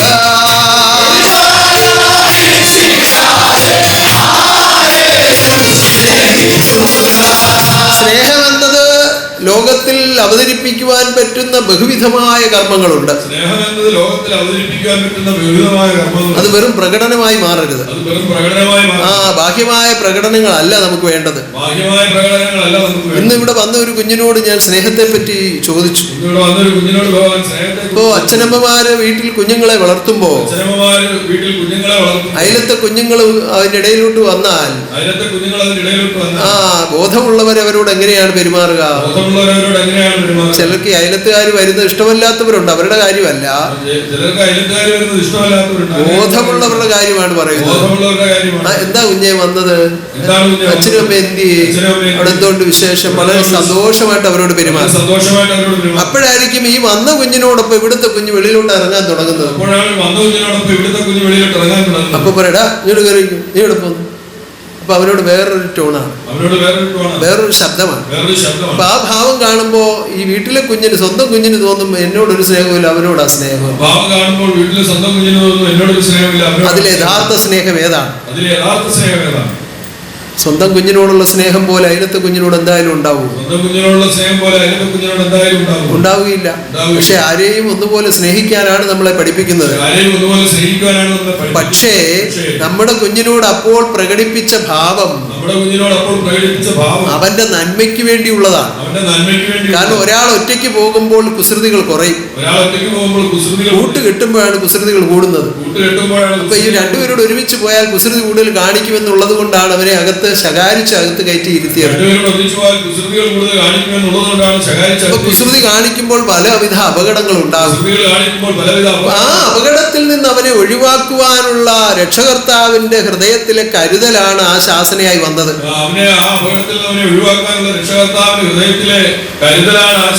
ആ കരുതൽ പലപ്പോഴും കുഞ്ഞുങ്ങൾക്ക് മനസ്സിലാവില്ല. ചെറിയ പരുവത്തിൽ അത് മനസ്സിലാവില്ല. വളർന്ന് ബോധപൂർവം വളർന്ന് ഉയർന്നു വരുമ്പോ പലർക്കും മനസ്സിലാവുകയോ എന്റെ അച്ഛനും അമ്മ എന്നെ ഇങ്ങനെ വളർത്തിക്കൊണ്ടാണല്ലോ എനിക്ക് ഇന്ന് ലോകത്തിൽ ഒരു മാന്യത ഉള്ളത്. അങ്ങനെ അനുഭവമുള്ള ആരെങ്കിലും കൂട്ടത്തിലൊന്ന് കൈകർത്തിക്കണ്ട. മാതാപിതാക്കളെ സ്നേഹിക്കുവാൻ നിങ്ങൾ പഠിക്കുക. രക്ഷകർത്താക്കളെ സ്നേഹിക്കുവാനും ബഹുമാനിക്കുവാനും നിങ്ങൾ പഠിക്കുക. കുഞ്ഞുങ്ങളെ നമ്മൾ നല്ല വഴിക്ക് നയിക്കുകയും അവരെ വളർത്തുകയും വേണം. എന്നാൽ ഇപ്പോഴും നിങ്ങളുടെ മാതാപിതാക്കൾ ജീവിച്ചിരിക്കുന്നുവെങ്കിൽ അവരെ വേണ്ടുവോളം സ്നേഹിക്കുവാനും അവർക്ക് വേണ്ടത് എത്തിച്ചു കൊടുക്കുവാനും ശ്രദ്ധിക്കണം എന്ന് ഞാൻ വീണ്ടും നിങ്ങളെ ഓർമ്മിപ്പിക്കുക. അത് നിങ്ങളുടെ കുഞ്ഞുങ്ങളും കണ്ടു പഠിക്കുമല്ലോ. അത് നാളെ നിങ്ങൾക്ക് വെള്ളം കിട്ടാനുള്ള വഴിയാണ്. ഇന്ന് നിങ്ങളത് ഉപേക്ഷിച്ചാൽ നാളെ നിങ്ങൾക്കത് ലഭിക്കാതെ പോകും. മുമ്പൊരിക്കൽ പറഞ്ഞ ഒരു കഥ ഞാൻ ഒന്നിപ്പോ ഞാൻ വീണ്ടും ഓർക്കുകയാണ്. വളരെ കാലം രോഗശൈലിയിൽ കിടന്ന ഒരു വൃദ്ധനായ പിതാവ് മരിച്ചു. അപ്പോ സംസ്കാര കർമ്മങ്ങളൊക്കെ നടത്തിയപ്പോ അദ്ദേഹത്തിന് ഭക്ഷണം കൊടുക്കുന്ന ഒരു പൊട്ടിച്ചളിഞ്ഞ ഒരു ചളിഞ്ഞു പൊട്ടിയ ഒരു പാത്രം ഉണ്ടായിരുന്നു. അദ്ദേഹത്തിന് ഭക്ഷണം കൊടുക്കുന്ന ചളിഞ്ഞു പൊട്ടിയ ഒരു പാത്രം ഉണ്ടായിരുന്നു. ആ പാത്രം ആ മരുമോൾ എടുത്ത് വെളിയിലോട്ട് എറിഞ്ഞു. ആ പാത്രം മരുമോളെടുത്ത് വെളിയിലേക്ക് എറിഞ്ഞു. അപ്പോ ഈ കുഞ്ഞ് ഓടിപ്പോയി അത് എടുത്തോണ്ട് വന്നു. കുഞ്ഞു ഓടിപ്പോയി അത് എടുത്തോണ്ട് വന്ന് അകത്ത് കൊണ്ടുവച്ചു. എടുത്തോണ്ട് വന്ന ഈ മരുമോള് വീടെല്ലാം വൃത്തിയാക്കി വന്ന കൂട്ടത്തിൽ വീണ്ടും ഈ പാത്രം അകത്തിരിക്കുന്ന കണ്ടു. മരുമോള് വീടൊക്കെ വൃത്തിയാക്കി വന്ന കൂട്ടത്തിൽ വീണ്ടും ഈ പാത്രം. അപ്പോ ചോദിച്ചു, ആരാ ഈ പാത്രം എടുത്ത് കൊണ്ട് വെച്ചത്? അപ്പൊ ഈ കുഞ്ഞു ഓടി വന്നിട്ട് പറഞ്ഞു, ഞാനാ അമ്മയെ വെച്ചത്. അമ്മയ്ക്കും അച്ഛനും വയ്യാതാവുമ്പോ ഭക്ഷണം തരാൻ പാത്രം വേണ്ടേ? കുഞ്ഞിന്റെ ഉള്ളിലേക്ക് കയറി എന്താണ്? അവര് മേശപ്പുറത്ത് നല്ല വിരിയൊക്കെ വിരിച്ച് ആ കണ്ണഞ്ചിപ്പിക്കുന്ന പാത്രത്തിനകത്ത് ചൂടോടെ ഭക്ഷണമൊക്കെ വിളമ്പി കഴിക്കുക. അതിൽ നിന്ന് എന്തെങ്കിലുമൊക്കെ വരുന്നതെല്ലാം കൂടെ ചേർത്ത് ഈ പൊട്ടിയ പാത്രത്തിനകത്ത് ഈ പിതാവിന് കൊടുക്കുന്ന ഈ കുഞ്ഞ് കണ്ടുകൊണ്ടിരുന്നത്. അപ്പൊ കുഞ്ഞിന്റെ വിചാരം ഇങ്ങനെയാണ് വൃദ്ധരായവർക്ക് ഭക്ഷണം കൊടുക്കേണ്ടതെന്നാണ്. അപ്പൊ നിങ്ങൾ വൃദ്ധരാകുമ്പോ നിങ്ങൾക്ക് വയ്യാതാവുമ്പോ ഭക്ഷണം തരാൻ പാത്രം വേണ്ടേ? അപ്പൊ നിങ്ങൾ കരുതുന്ന കരുതൽ ആരെ ആയിരിക്കണം കൂടുതൽ കരുതേണ്ടത്? മാതാപിതാ ഗുരു ദൈവമെന്നുള്ള ഭക്തി എന്നുള്ളത്തിൽ തോന്നിച്ചിടണോ. മാതാപിതാ ഗുരു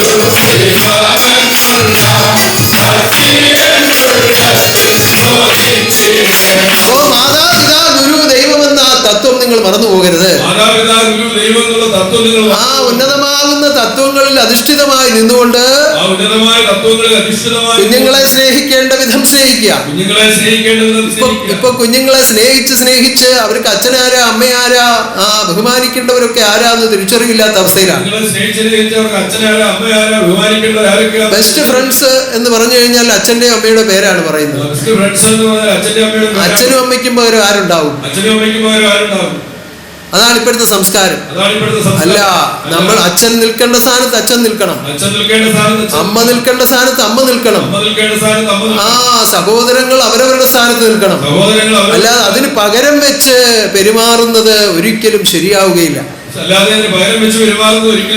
ഫ്രണ്ട്സ് ലോകത്തിൽ ഇഷ്ടം പോലെ കിട്ടും, സുഹൃത്തുക്കളെ ധാരാളം കിട്ടും. അതല്ല വീട്ടിൽ നിന്ന് കിട്ടേണ്ടത്, അതല്ല. അച്ഛന്റെയും അമ്മയുടെയും രക്ഷകർത്തൃത്വ സ്ഥാനം ശരിയായ വിധത്തിൽ ഒരു കുഞ്ഞിന് ലഭിച്ചിരിക്കണം. അല്ലെങ്കിൽ അവൻ ശരിയായ വിധത്തിൽ ധർമ്മബോധത്തോടുകൂടി വളർന്നു വരികയില്ല. അവന് ജീവിതത്തിൽ മൂല്യമുണ്ടാവുകയില്ല. അതുകൊണ്ട് എപ്പോഴും സ്നേഹത്തിന്റെ അടിസ്ഥാനത്തെ ഏത് വിധത്തിൽ കാണണമെന്ന് ആദ്യം മനസ്സിലാക്കിയിട്ട് വേണം ആരെയും സ്നേഹിക്കേണ്ടത്. ഇപ്പോ ഈ സ്നേഹത്തിന്റെ കാര്യം പറയുകയും ഇങ്ങനൊരു കീർത്തനം പാടുകയൊക്കെ ചെയ്തപ്പോ പല ആളുകളും ചിന്തിക്കുക, ഭഗവാൻ പറഞ്ഞ ആരെയും സ്നേഹിക്കണം.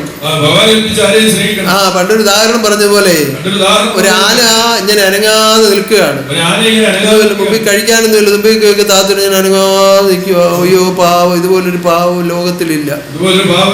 അപ്പോഴാ ഒരാൾ അടുത്തോട്ട് ചെന്ന് അതിനെ ഒന്ന് ചൊറിയാൻ ചെന്ന് ഒരൊറ്റ തുമ്പിക്കൈയും പൊക്കിയുണ്ട്, ഒറ്റ അടി അടക്കുന്നു, ഒടിഞ്ഞു മടങ്ങി താഴെ കിടക്കും. വല്ല കാര്യമുണ്ടോ? സ്നേഹിക്കാൻ പോയതാ. അയ്യോ പാവമല്ലേ എന്ന് പറഞ്ഞ് സ്നേഹിക്കാൻ പോയതാ.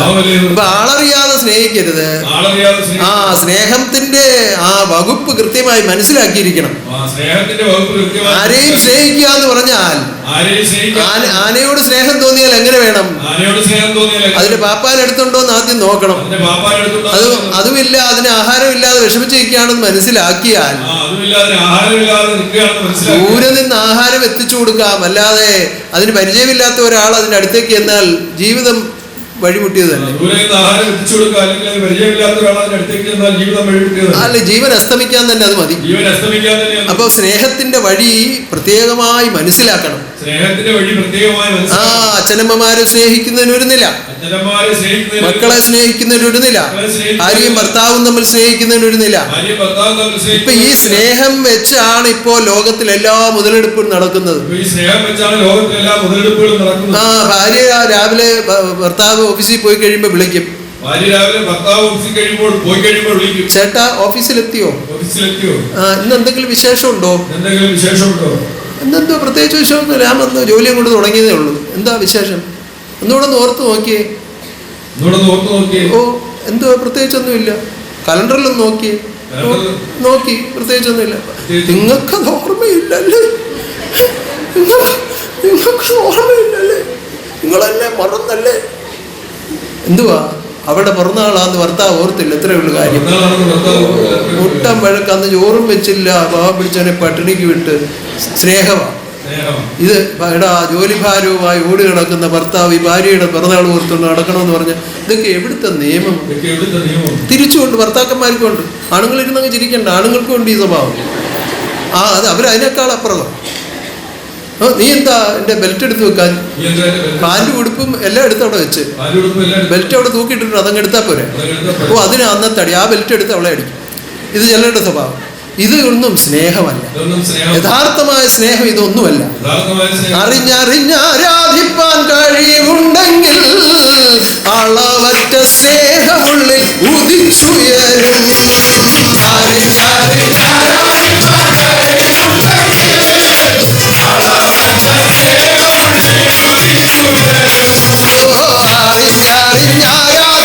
കഴിവുണ്ടെങ്കിൽ അളവറ്റ സ്നേഹമുള്ളിൽ ഉദിച്ചുയരും.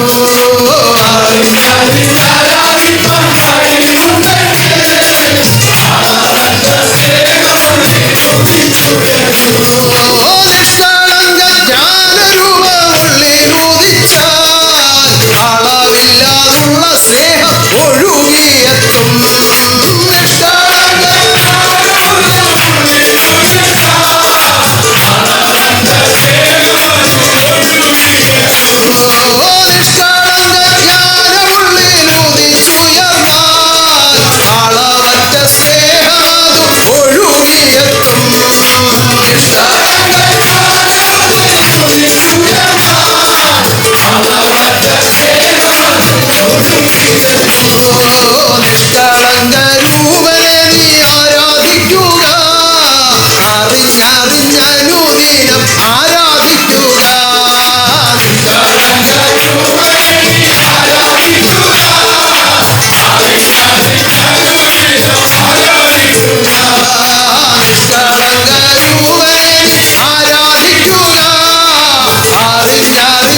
അതിർത്തിയില്ലാത്ത സ്നേഹം നിങ്ങളിൽ പതഞ്ഞൊഴുകുവാൻ തക്ക വിധം നമ്മളിൽ പതഞ്ഞൊഴുകാൻ നിങ്ങൾ ആരാധിച്ചുകൊണ്ട് ജീവിക്കുക.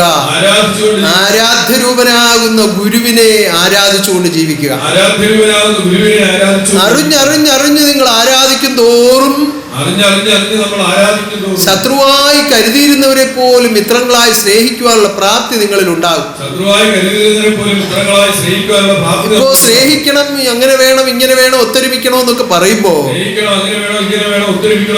ചില ആളുകൾ വന്ന് വളരെ രഹസ്യമായിട്ട് എന്റെ ചെവി പറയും,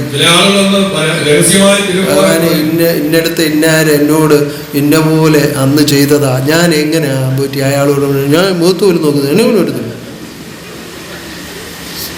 അറിവ് സ്വീകരിക്കുക. ആ പറഞ്ഞു കൊടുത്ത അറിവേ അങ്ങ് സ്വീകരിച്ചിട്ട് ആരും കേൾക്കാതെ വന്ന് ചെവി പറയും, ഇന്നടുത്ത് ഇന്നാരേ എന്നോട് ഇന്ന പോലെ അന്ന് ചെയ്തതാ, ആ ആളിൻ്റെ മുഖത്ത് ഞാൻ എങ്ങനെ നോക്കും, ഞാൻ നോക്കത്തില്ല, എന്നെ. അതാണോ അറിവ്? അതാണോ അനുസരണ? അല്ല. ആത്മാക്കളേവരും ഒന്നു തന്നെ ഏകോപിച്ചിടുമ്പോൾ ഒന്നു തന്നെ.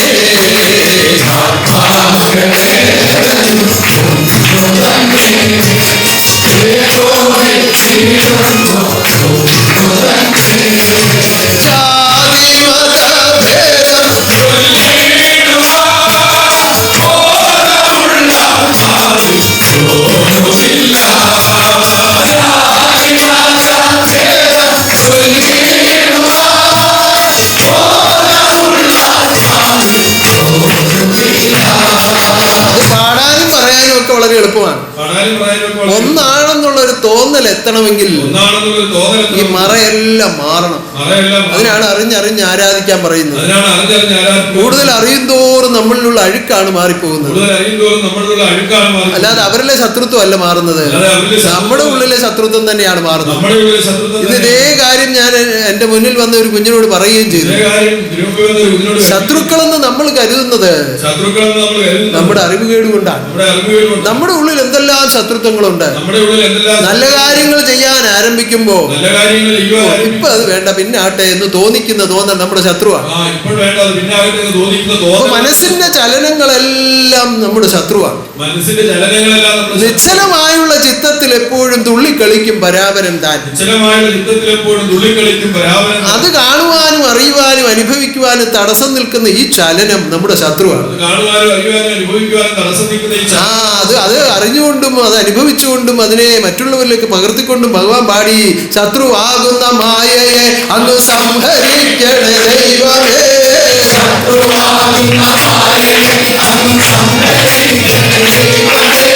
ശത്രുവാകുന്ന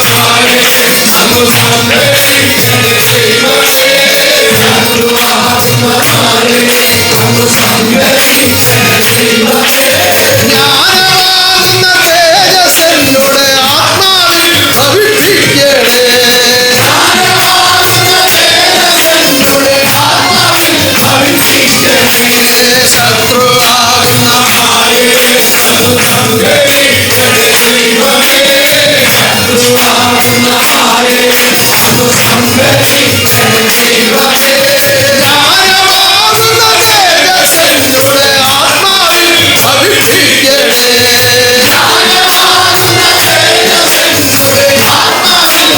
ആത്മാവിൽ അഭിഷിക്കണേ. എന്തിനാ അങ്ങനെ വേണ്ടത്? ആത്മനാഥനോടൊത്തു ചേർന്ന് രമിക്കുവാൻ കൃപ ചെയ്യണേ.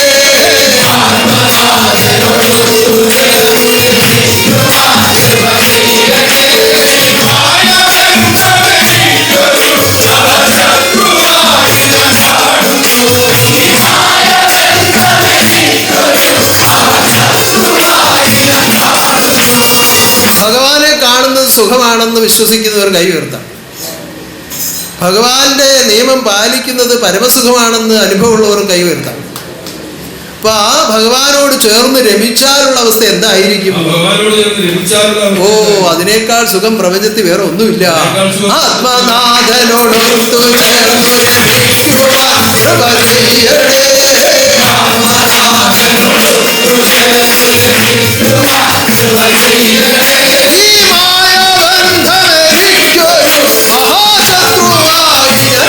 കാണുന്നു.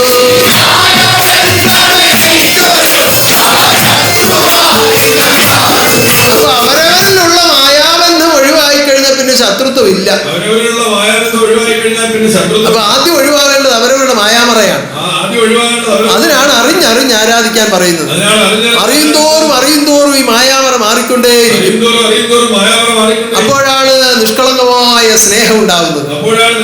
അപ്പോഴാണ് പരസ്പരമായ വിശ്വാസം ഉണ്ടാകുന്നത്. അപ്പോഴാണ് ഗുരുവിനെ പോലും സമ്പൂർണമായി തിരിച്ചറിയുവാൻ കഴിയുന്നത്. അങ്ങനെ നിഷ്കളങ്ക സ്നേഹത്തെ അറിഞ്ഞ് നിഷ്കളങ്ക ആത്മസ്വരൂപത്തെ കണ്ട് നിഷ്കളങ്കനാകുന്ന ശുഭാനന്ദ രൂപത്തെ അകതാരിൽ വരുത്തി ഇരുത്തി ആത്മബോധോദയ സംഘത്തെ സ്വന്തം ഭവനമായി കരുതി അതിലെ അംഗങ്ങളെ സ്വന്തം മിത്രങ്ങളായി കരുതി ഇവിടുത്തെ ഓരോ കർമ്മങ്ങളും സ്വന്തം കർമ്മമാണെന്ന് കരുതി ഗുരുവിഷ്ടം ജീവവായുവായി കരുതി ഉന്നതമായ കർമ്മങ്ങൾ കാഴ്ചവെച്ച ഉന്നതനാകുന്ന ഗുരുവിന്റെ മകയിരം പക്കനാൾ കൂടിയാണ് ഇത്. ആ ധീരനായി നിന്ന് ധീരമായി കർമ്മങ്ങൾ ചെയ്ത് ആത്മബോധോദയ സംഘത്തെ വളർത്തിയ ഉന്നതമാകുന്ന തിരുശരീരവാഴ്ച ഇന്ന് ജീവിച്ചിരിക്കുന്ന സന്താനങ്ങൾ ആ ശരീരത്തിൽ ഇരുന്നു കൊണ്ട് അനുഷ്ഠിച്ച കർമ്മങ്ങളെ പറ്റി പറഞ്ഞാൽ വിശ്വസിക്കുകയില്ല. കാരണം അത്രമാത്രം കഷ്ടപ്പെടുകയും അത്രമാത്രം ത്യാഗം സഹിക്കുകയും അത്രമാത്രം പട്ടിണി കിടക്കുകയും ഒക്കെ ചെയ്തിട്ടുണ്ട്. അങ്ങനെ ഒരുക്കിയെടുത്തതാണ് അദ്ദേഹം. ആ കാരുണ്യം പോലെ ഉറച്ച ആ ശരീരത്തിലേക്ക് ആ ഒരു സ്വർണ്ണ സിംഹാസനം ഈശ്വരൻ അവതരിപ്പിച്ചു വെച്ചിരുന്നു.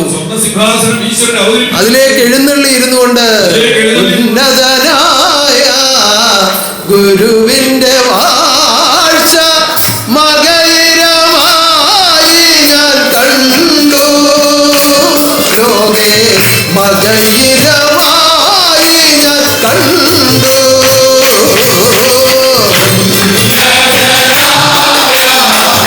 ഗുരുവിന്റെ വാഴ്ച മകയിരമായി ഞാൻ കണ്ടു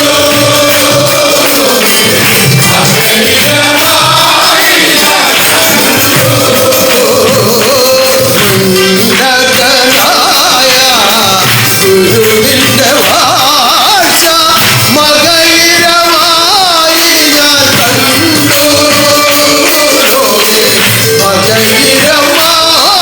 ഞാൻ കണ്ടു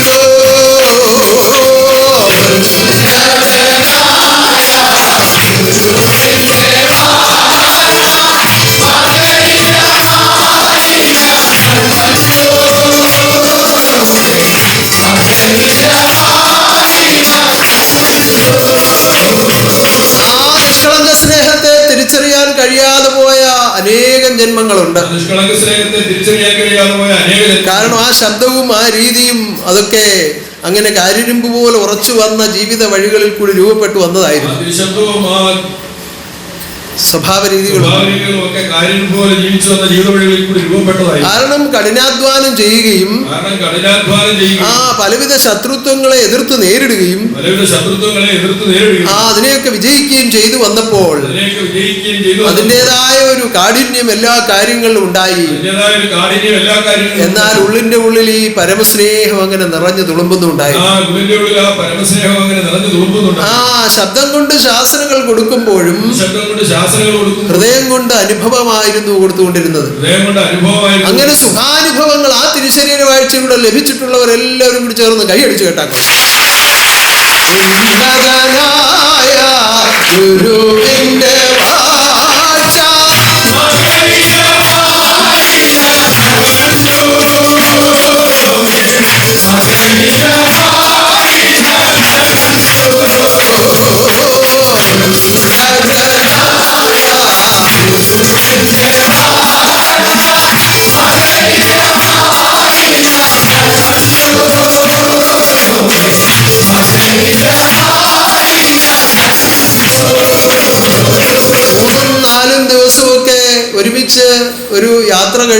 വരുമ്പോ 3-4 ദിവസമൊക്കെ ഒരുമിച്ച് ഒരു യാത്ര കഴിഞ്ഞ് തിരിച്ചു അന്ന് പോകുന്ന വഴിക്കും നമ്മുടെ ഭക്തന്മാരുടെ വീട്ടിലും കാര്യമായി ഒന്നും ഭക്ഷിക്കാനുണ്ടായിരുന്നില്ല. പോകുന്ന വഴിക്കും ഭക്തന്മാരുടെ വീട്ടിൽ കാര്യമായൊന്നും ഭക്ഷിക്കാനുണ്ടായിരുന്നില്ല. എന്തെങ്കിലുമൊക്കെ കിട്ടും, അത്രേ ഉള്ളൂ, അല്ലാതെ കാര്യമായ ഭക്ഷണമൊന്നുമില്ല. എന്തെങ്കിലുമൊക്കെ കിട്ടും, അത്രേ ഉള്ളൂ, അല്ലാതെ കാര്യമായ ഭക്ഷണമൊന്നും. അത് കഴിഞ്ഞ് തിരിച്ച് ഇവിടെ വരുമ്പോ ഇവിടെ വല്ലതും ഉണ്ടോ? ഇവിടെയും ഒന്നുമില്ല.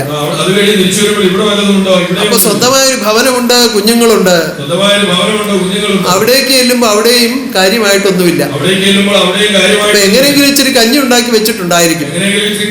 അതിനകത്ത് ഒഴിക്കാൻ ഉപ്പില്ല. പിന്നെ കറിയുടെ കാര്യം വേറെ പറയണ്ടല്ലോ. അപ്പൊ ആ ഉപ്പില്ലാത്ത കഞ്ഞി ഒരല്പം ഭക്ഷിച്ചുകൊണ്ടാണ് കിടന്നുറങ്ങുന്നത്. അങ്ങനെയുള്ള അനേകം അനുഭവങ്ങളിലൂടെ, അനുഭവത്തിന്റെ തീച്ചൂളയിലൂടെ ഉരുക്കിയെടുത്ത ഉന്നതമായ ദേഹത്തിലേക്ക്, ആ ദിവ്യമായ ഹൃദയത്തിലേക്ക് എഴുന്നള്ളിയിരുന്നു കൊണ്ടാണ് 17 സംവത്സരക്കാലം ആത്മബോധോദയ സംഘത്തെ നയിച്ചത്. ആ തീവ്രതയും ആ പട്ടിണിയും അതിന്റെ ബുദ്ധിമുട്ടുകളും അതിനുവേണ്ടി ഗുരു ഓരോ ശരീരത്തിലിരുന്ന് സഹിച്ച മഹാതാപങ്ങളും കൂടെ നിന്ന് കാണുകയും അനുഭവിക്കുകയും ചെയ്തിട്ടുള്ളത് കൊണ്ട് പലപ്പോഴും മിതവ്യയത്തിന് വേണ്ടി കഠിനമായ ശബ്ദങ്ങൾ ഉയർത്തിയിട്ടുണ്ട്. പല കാര്യങ്ങളും ചെന്ന് ചോദിക്കുമ്പോൾ അനുവദിക്കില്ല. ഇപ്പൊ അത് വേണ്ട, ഇല്ലാതെ ചെയ്താൽ മതി എന്ന് പറയും. അതിൽ ചേർന്ന് നിന്ന് പ്രവർത്തിക്കുന്നവർക്ക് അത് വലിയ വിഷമം ഉണ്ടാക്കും. ഇപ്പൊ ഇത് അത്യാവശ്യമുള്ളതല്ലേ, എന്താ ഇത് അനുവദിക്കാത്തതെന്നുള്ള ചിന്ത വരും. പല വിധത്തിലുള്ള ചിന്താദോഷങ്ങൾ പലരിലും അങ്ങനെ ഉണ്ടായിട്ടുണ്ട്. പക്ഷെ അതിനെയും കരുതി അവരെയും കരുതി എല്ലാം ദൈവം നടത്തിക്കുന്നു എന്നുള്ളതാണ് വേറൊരു സത്യം. അങ്ങനെ എല്ലാ കാര്യത്തിനും ഒരു തടസ്സമായി പല കാര്യങ്ങളും പറഞ്ഞുകൊണ്ടിരുന്ന ആ ശരീരത്തിൽ ഇരുന്നുകൊണ്ട് അതൊരു ഒരു പ്രത്യേക ശൈലി തന്നെയായിരുന്നു.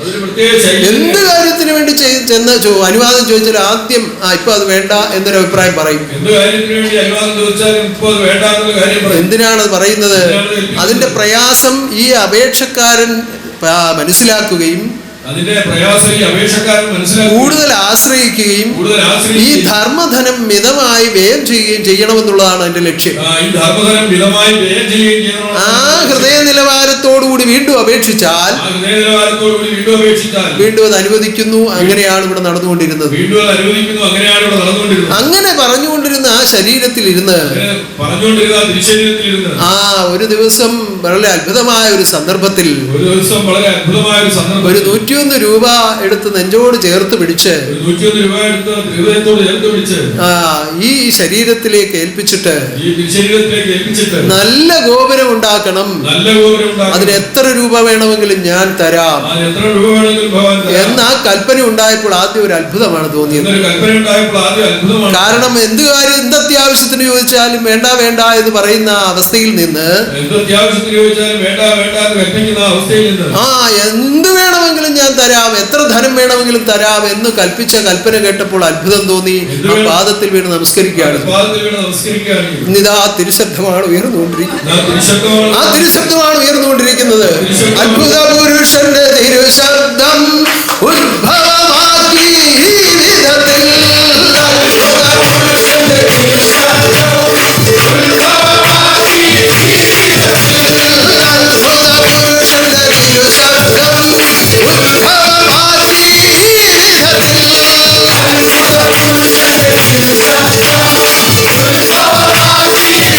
വിധത്തിൽ തിരുഹൃദയത്തിൽ കണ്ടൊരു ഗോപുരപ്പുളവാക്കിയിടും ശബ്ദം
അനുഗ്രഹിക്കട്ടെ. ഉന്നതമായ നമ്മുടെ മഹാഗോപുരം അതിന്റെ എല്ലാ മഹത്വത്തോടും കൂടി ഉയർന്നു പൊങ്ങിക്കൊണ്ടിരിക്കുകയാണ്. ഏറ്റവും വേഗം അത് പൂർത്തീകരിച്ചു കാണുവാൻ നമുക്ക് ഉറ്റു പ്രാർത്ഥിക്കാം. ആ മഹാതിരുശബ്ദത്തെയും അതിന്റെ ചൈതന്യത്തെയും അതിന്റെ ശാസ്ത്രവിധികളെയും പൂർണ്ണമായി കാണുവാൻ തക്ക വിധത്തിൽ മഹാശക്തി ഒരുക്കി നിലനിർത്തിയിരിക്കുന്ന ആത്മദീപത്തെ ഓ മഹാശക്തിയുടെ തൃക്കരങ്ങൾ എന്നോളം കരുതണമേ എന്ന് നമുക്ക് ഉറ്റു പ്രാർത്ഥിക്കാം. അതിലേക്കായി പ്രവർത്തിക്കുന്ന രാജഗോപാലിനെയും ആ കുടുംബത്തെയും സപതികളെയും അവരുടെ കുടുംബങ്ങളെയും അതിൽ പ്രവർത്തിക്കുന്ന ശില്പികളെയും അവരുടെ കുടുംബങ്ങളെയും ഓമന മിത്രങ്ങളെ ഓരോരുത്തരെയും ഓർത്തുകൊണ്ട് പ്രാർത്ഥിക്കാം. ഉന്നതമായി പൂർത്തീകരിക്കുമാറാകട്ടെ. ഉന്നത എഴുന്നള്ളിൽ നിന്ന് ഉദ്ഘാടനം നിർവഹിക്കട്ടെ. ഉന്നതമായ മഹായജ്ഞമാകുന്ന മഹാതാരാസ്തുതിയുടെ ആ മഹാവ്രതമിത ചൊവ്വാഴ്ച ആരംഭിക്കുകയാണ്. ജന്മാന്തര ജ്ഞാനോപദേശം 3 യുഗമെങ്കിലും പഠിച്ചിട്ടുള്ള ഭക്തന്മാർ ഏകോപിച്ചിരുന്നാണ് താരാസ്തുതി നടത്തുന്നത്. അവർ 14-ാം തീയതി ചൊവ്വാഴ്ച മുതൽ ആ പ്രത്യേകമായ പരിശുദ്ധ വ്രതം അനുഷ്ഠിക്കണം. ഇപ്പൊ 12 വെള്ളിയാഴ്ച നടക്കുകയല്ലേ, ഇപ്പൊ അതിന് പ്രത്യേകിച്ച് കാര്യമൊന്നുമില്ല എന്ന് ചിന്തിക്കരുത്.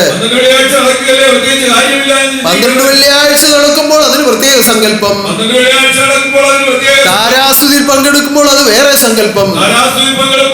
ആ സർവദോഷ ശാന്തിക്കും ഈശ്വരാനുഗ്രഹത്തിനും വേണ്ടി മഹാശക്തിയും ദൂതന്മാരും എഴുന്നള്ളി നിന്ന് നടത്തുന്ന മഹായജ്ഞത്തിൽ ഏഴകളെ പങ്കെടുപ്പിക്കണമേ. സർവദോഷവും തീർക്കണമേ. സർവശാന്തിയെ നൽകണമേ. എന്നെയും എന്റെ പരമ്പരകളെ വീണ്ടെടുക്കണമേ എന്ന പ്രത്യേക സങ്കല്പത്തോടുകൂടി താരാസ്തുതിക്കായി വ്രതം അനുഷ്ഠിക്കണം. അങ്ങനെ വ്രതം എടുത്തുകൊണ്ട് വന്നു ചേരുന്നവരെല്ലാം മഹാശക്തിയിലേക്ക് പ്രവേശിപ്പിച്ച് ആനന്ദിപ്പിക്കുന്നതാണ്. ആ പരമാത്മാവ് തന്റെ തിരുഹൃദയം തുറന്ന് ജീവാത്മാക്കളിലേക്ക് പരമാത്മതത്വത്തെ അനുഭവപ്പെടുത്തുന്ന മഹായജ്ഞമാണ് താരാസ്തുതി.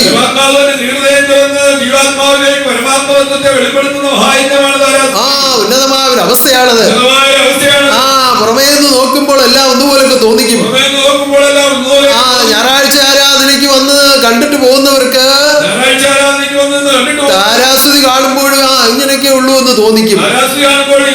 അങ്ങനെ അല്ല, പരിശുദ്ധമായ ഹൃദയത്തിലേക്ക് പരമാത്മതത്വം അനുവദിച്ചു കൊടുക്കുകയാണ്. ജന്മാന്തര ദോഷങ്ങളെ കഴുകിക്കളയുകയാണ്. ആ ചില കാര്യങ്ങളൊക്കെ നമ്മൾ ഒഴിവാക്കേണ്ട ചില കാര്യങ്ങൾ, ഇപ്പൊ വീടൊക്കെ വൃത്തിയാക്കുന്ന സമയത്ത് പഴയ ചില പേപ്പറുകളൊക്കെ നമ്മൾ ഇങ്ങനെ സൂക്ഷിച്ചു വെക്കും. അപ്പോൾ അതിനോടൊരു പ്രാധാന്യം തോന്നിയിട്ട് വെച്ചതാണ്. വൃത്തിയാക്കുമ്പോ കുറെ സാധനം ഒഴിവാക്കണമെന്നുള്ള ഒരു ചിന്തയിലാണല്ലോ. അപ്പൊ അന്ന് പ്രാധാന്യത്തോടുകൂടി വെച്ച ചില സാധനങ്ങൾ ഇപ്പൊ എടുത്തു ഇതാ കളഞ്ഞ ഒറ്റ കീറിയാൻ കളയും. ഇതുപോലെ നിങ്ങൾ ആവശ്യമെന്ന് കരുതി നിങ്ങളുടെ ഹൃദയത്തിൽ സൂക്ഷിച്ചിരുന്ന പലതും ഈ മഹായജ്ഞത്തിൽ വന്ന് പങ്കെടുക്കുമ്പോ അങ്ങനെ കീറിക്കളഞ്ഞ് നിങ്ങളുടെ ഉള്ളം ശുദ്ധമാക്കുന്ന മഹായജ്ഞമാണ് നടക്കുന്നത്. അങ്ങനെ പാപരാത്രി മാറട്ടെ, പരിശുദ്ധരായി തീരട്ടെ. പാപരാത്രി മാറട്ടെ, പരിശുദ്ധരായി തീരട്ടെ. പാലാഴിയ ജ്ഞാനക്കാടൽ ആത്മാവിൽ തെളിയട്ടെ. പാലാഴിയ ജ്ഞാനക്കടൽ ആത്മാവിൽ തെളിയട്ടെ. പാലാഴിയ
ആത്മാവിൽ തെളിയിക്കുന്ന മഹായജ്ഞം. ആത്മാവിൽ തെളിയിക്കുന്ന മഹായജ്ഞം. അതാണ് പാലാഴി എന്ന് പറയുന്നത്. അതാണ് പാലാഴി. പരിശുദ്ധ ഹൃദയമാണ് പാലാഴി. പരിശുദ്ധ ഹൃദയമാണ് പാലാഴി. പരിശുദ്ധി എന്ന് പറയുന്നത് എന്റെ സർവജ്ഞാനമാണ്. പരിശുദ്ധി എന്ന് പറയുന്നത് ഭഗവാന്റെ ജ്ഞാനം നിറയപ്പെടുന്ന ആത്മാവാണ് ജ്ഞാനക്കടൽ എന്ന് പറയുന്നത്. ജ്ഞാനം നിറയപ്പെടുന്ന ആത്മാവാണ് ജ്ഞാനക്കടൽ എന്ന് പറയുന്നത്. പാലിനോട് ഉപമിച്ചിരിക്കുന്ന ആ ജ്ഞാനത്തെയാണ്. പാലിനോട് ഉപയോഗിച്ചിരിക്കുന്ന ജ്ഞാനത്തെയാണ്. ചിലയിടത്തൊക്കെ അത് വെള്ളത്തോട് ഉപമിക്കും. ചിലയിടത്തൊക്കെ അത് വെള്ളത്തോട് ഉപമിക്കും. ഏതായാലും ഈ ജ്ഞാനം കൊണ്ടല്ലാതെ പരിശുദ്ധീകരിക്കാൻ വേറെ ഒരു മാർഗവുമില്ല. ജ്ഞാനം കൊണ്ടല്ലാതെ പരിശുദ്ധീകരിക്കാൻ. അപ്പൊ ജ്ഞാനം വഴിയായിട്ടുണ്ടായ ലോകത്തിൽ ജ്ഞാനം വഴിയായി തന്നെ ജീവിതം ചെയ്തെങ്കിലേ മോക്ഷത്തിലെത്തുവാൻ കഴിയൂ. ജ്ഞാനം വഴിയായിട്ടുണ്ടായ ലോകത്തിൽ ജ്ഞാനം വഴിയായി തന്നെ ജീവിതം ചെയ്തെങ്കിൽ മാത്രമേ മോക്ഷത്തിലെത്തുവാൻ.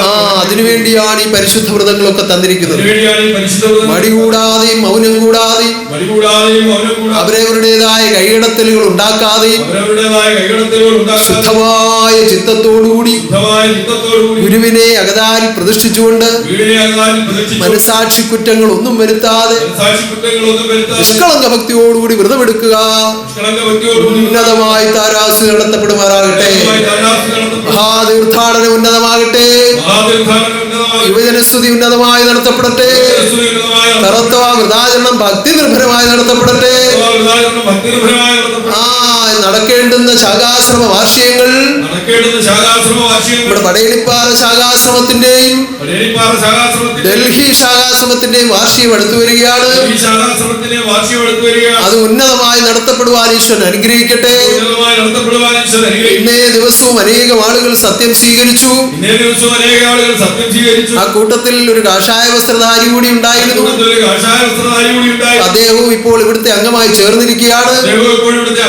ഉന്നതമായ ആദർശ കർമ്മങ്ങൾ ചെയ്യുവാൻ ഏവരെയും ഈശ്വരൻ അനുഗ്രഹിക്കുമാറാകട്ടെ. സംശുദ്ധമായ ജീവിതം ചെയ്ത് പരിശുദ്ധനാകുന്ന ഗുരുവിനെ പൂജിച്ച് പരിശുദ്ധനാകുന്ന ഗുരുവിന്റെ കർമ്മങ്ങളെ ലോകത്തിൽ പ്രവർത്തിച്ച് ആ പരിശുദ്ധവരനാകുന്ന ഗുരുവിൽ ചേരുവാൻ തക്കവിധം ഓരോരുത്തരെയും ഈശ്വരൻ അനുഗ്രഹിക്കുമാറാകട്ടെ. ഈ ആരാധനയിൽ പങ്കെടുത്ത നിങ്ങളുടെ ഭാഗ്യാവസ്ഥകൾ ഞാൻ വീണ്ടും പറഞ്ഞു ബോധ്യപ്പെടുത്തേണ്ടതില്ലല്ലോ. ഈ ആനന്ദം നിങ്ങൾ നഷ്ടപ്പെടുത്താതെ സൂക്ഷിക്കുക. എല്ലാവരെയും ഞാനിത് ആളാമർ ദർശിക്കുകയാണ്. എല്ലാ ഹൃദയങ്ങളിലും ഞാനിത് സ്പർശിക്കുകയാണ്. ഈ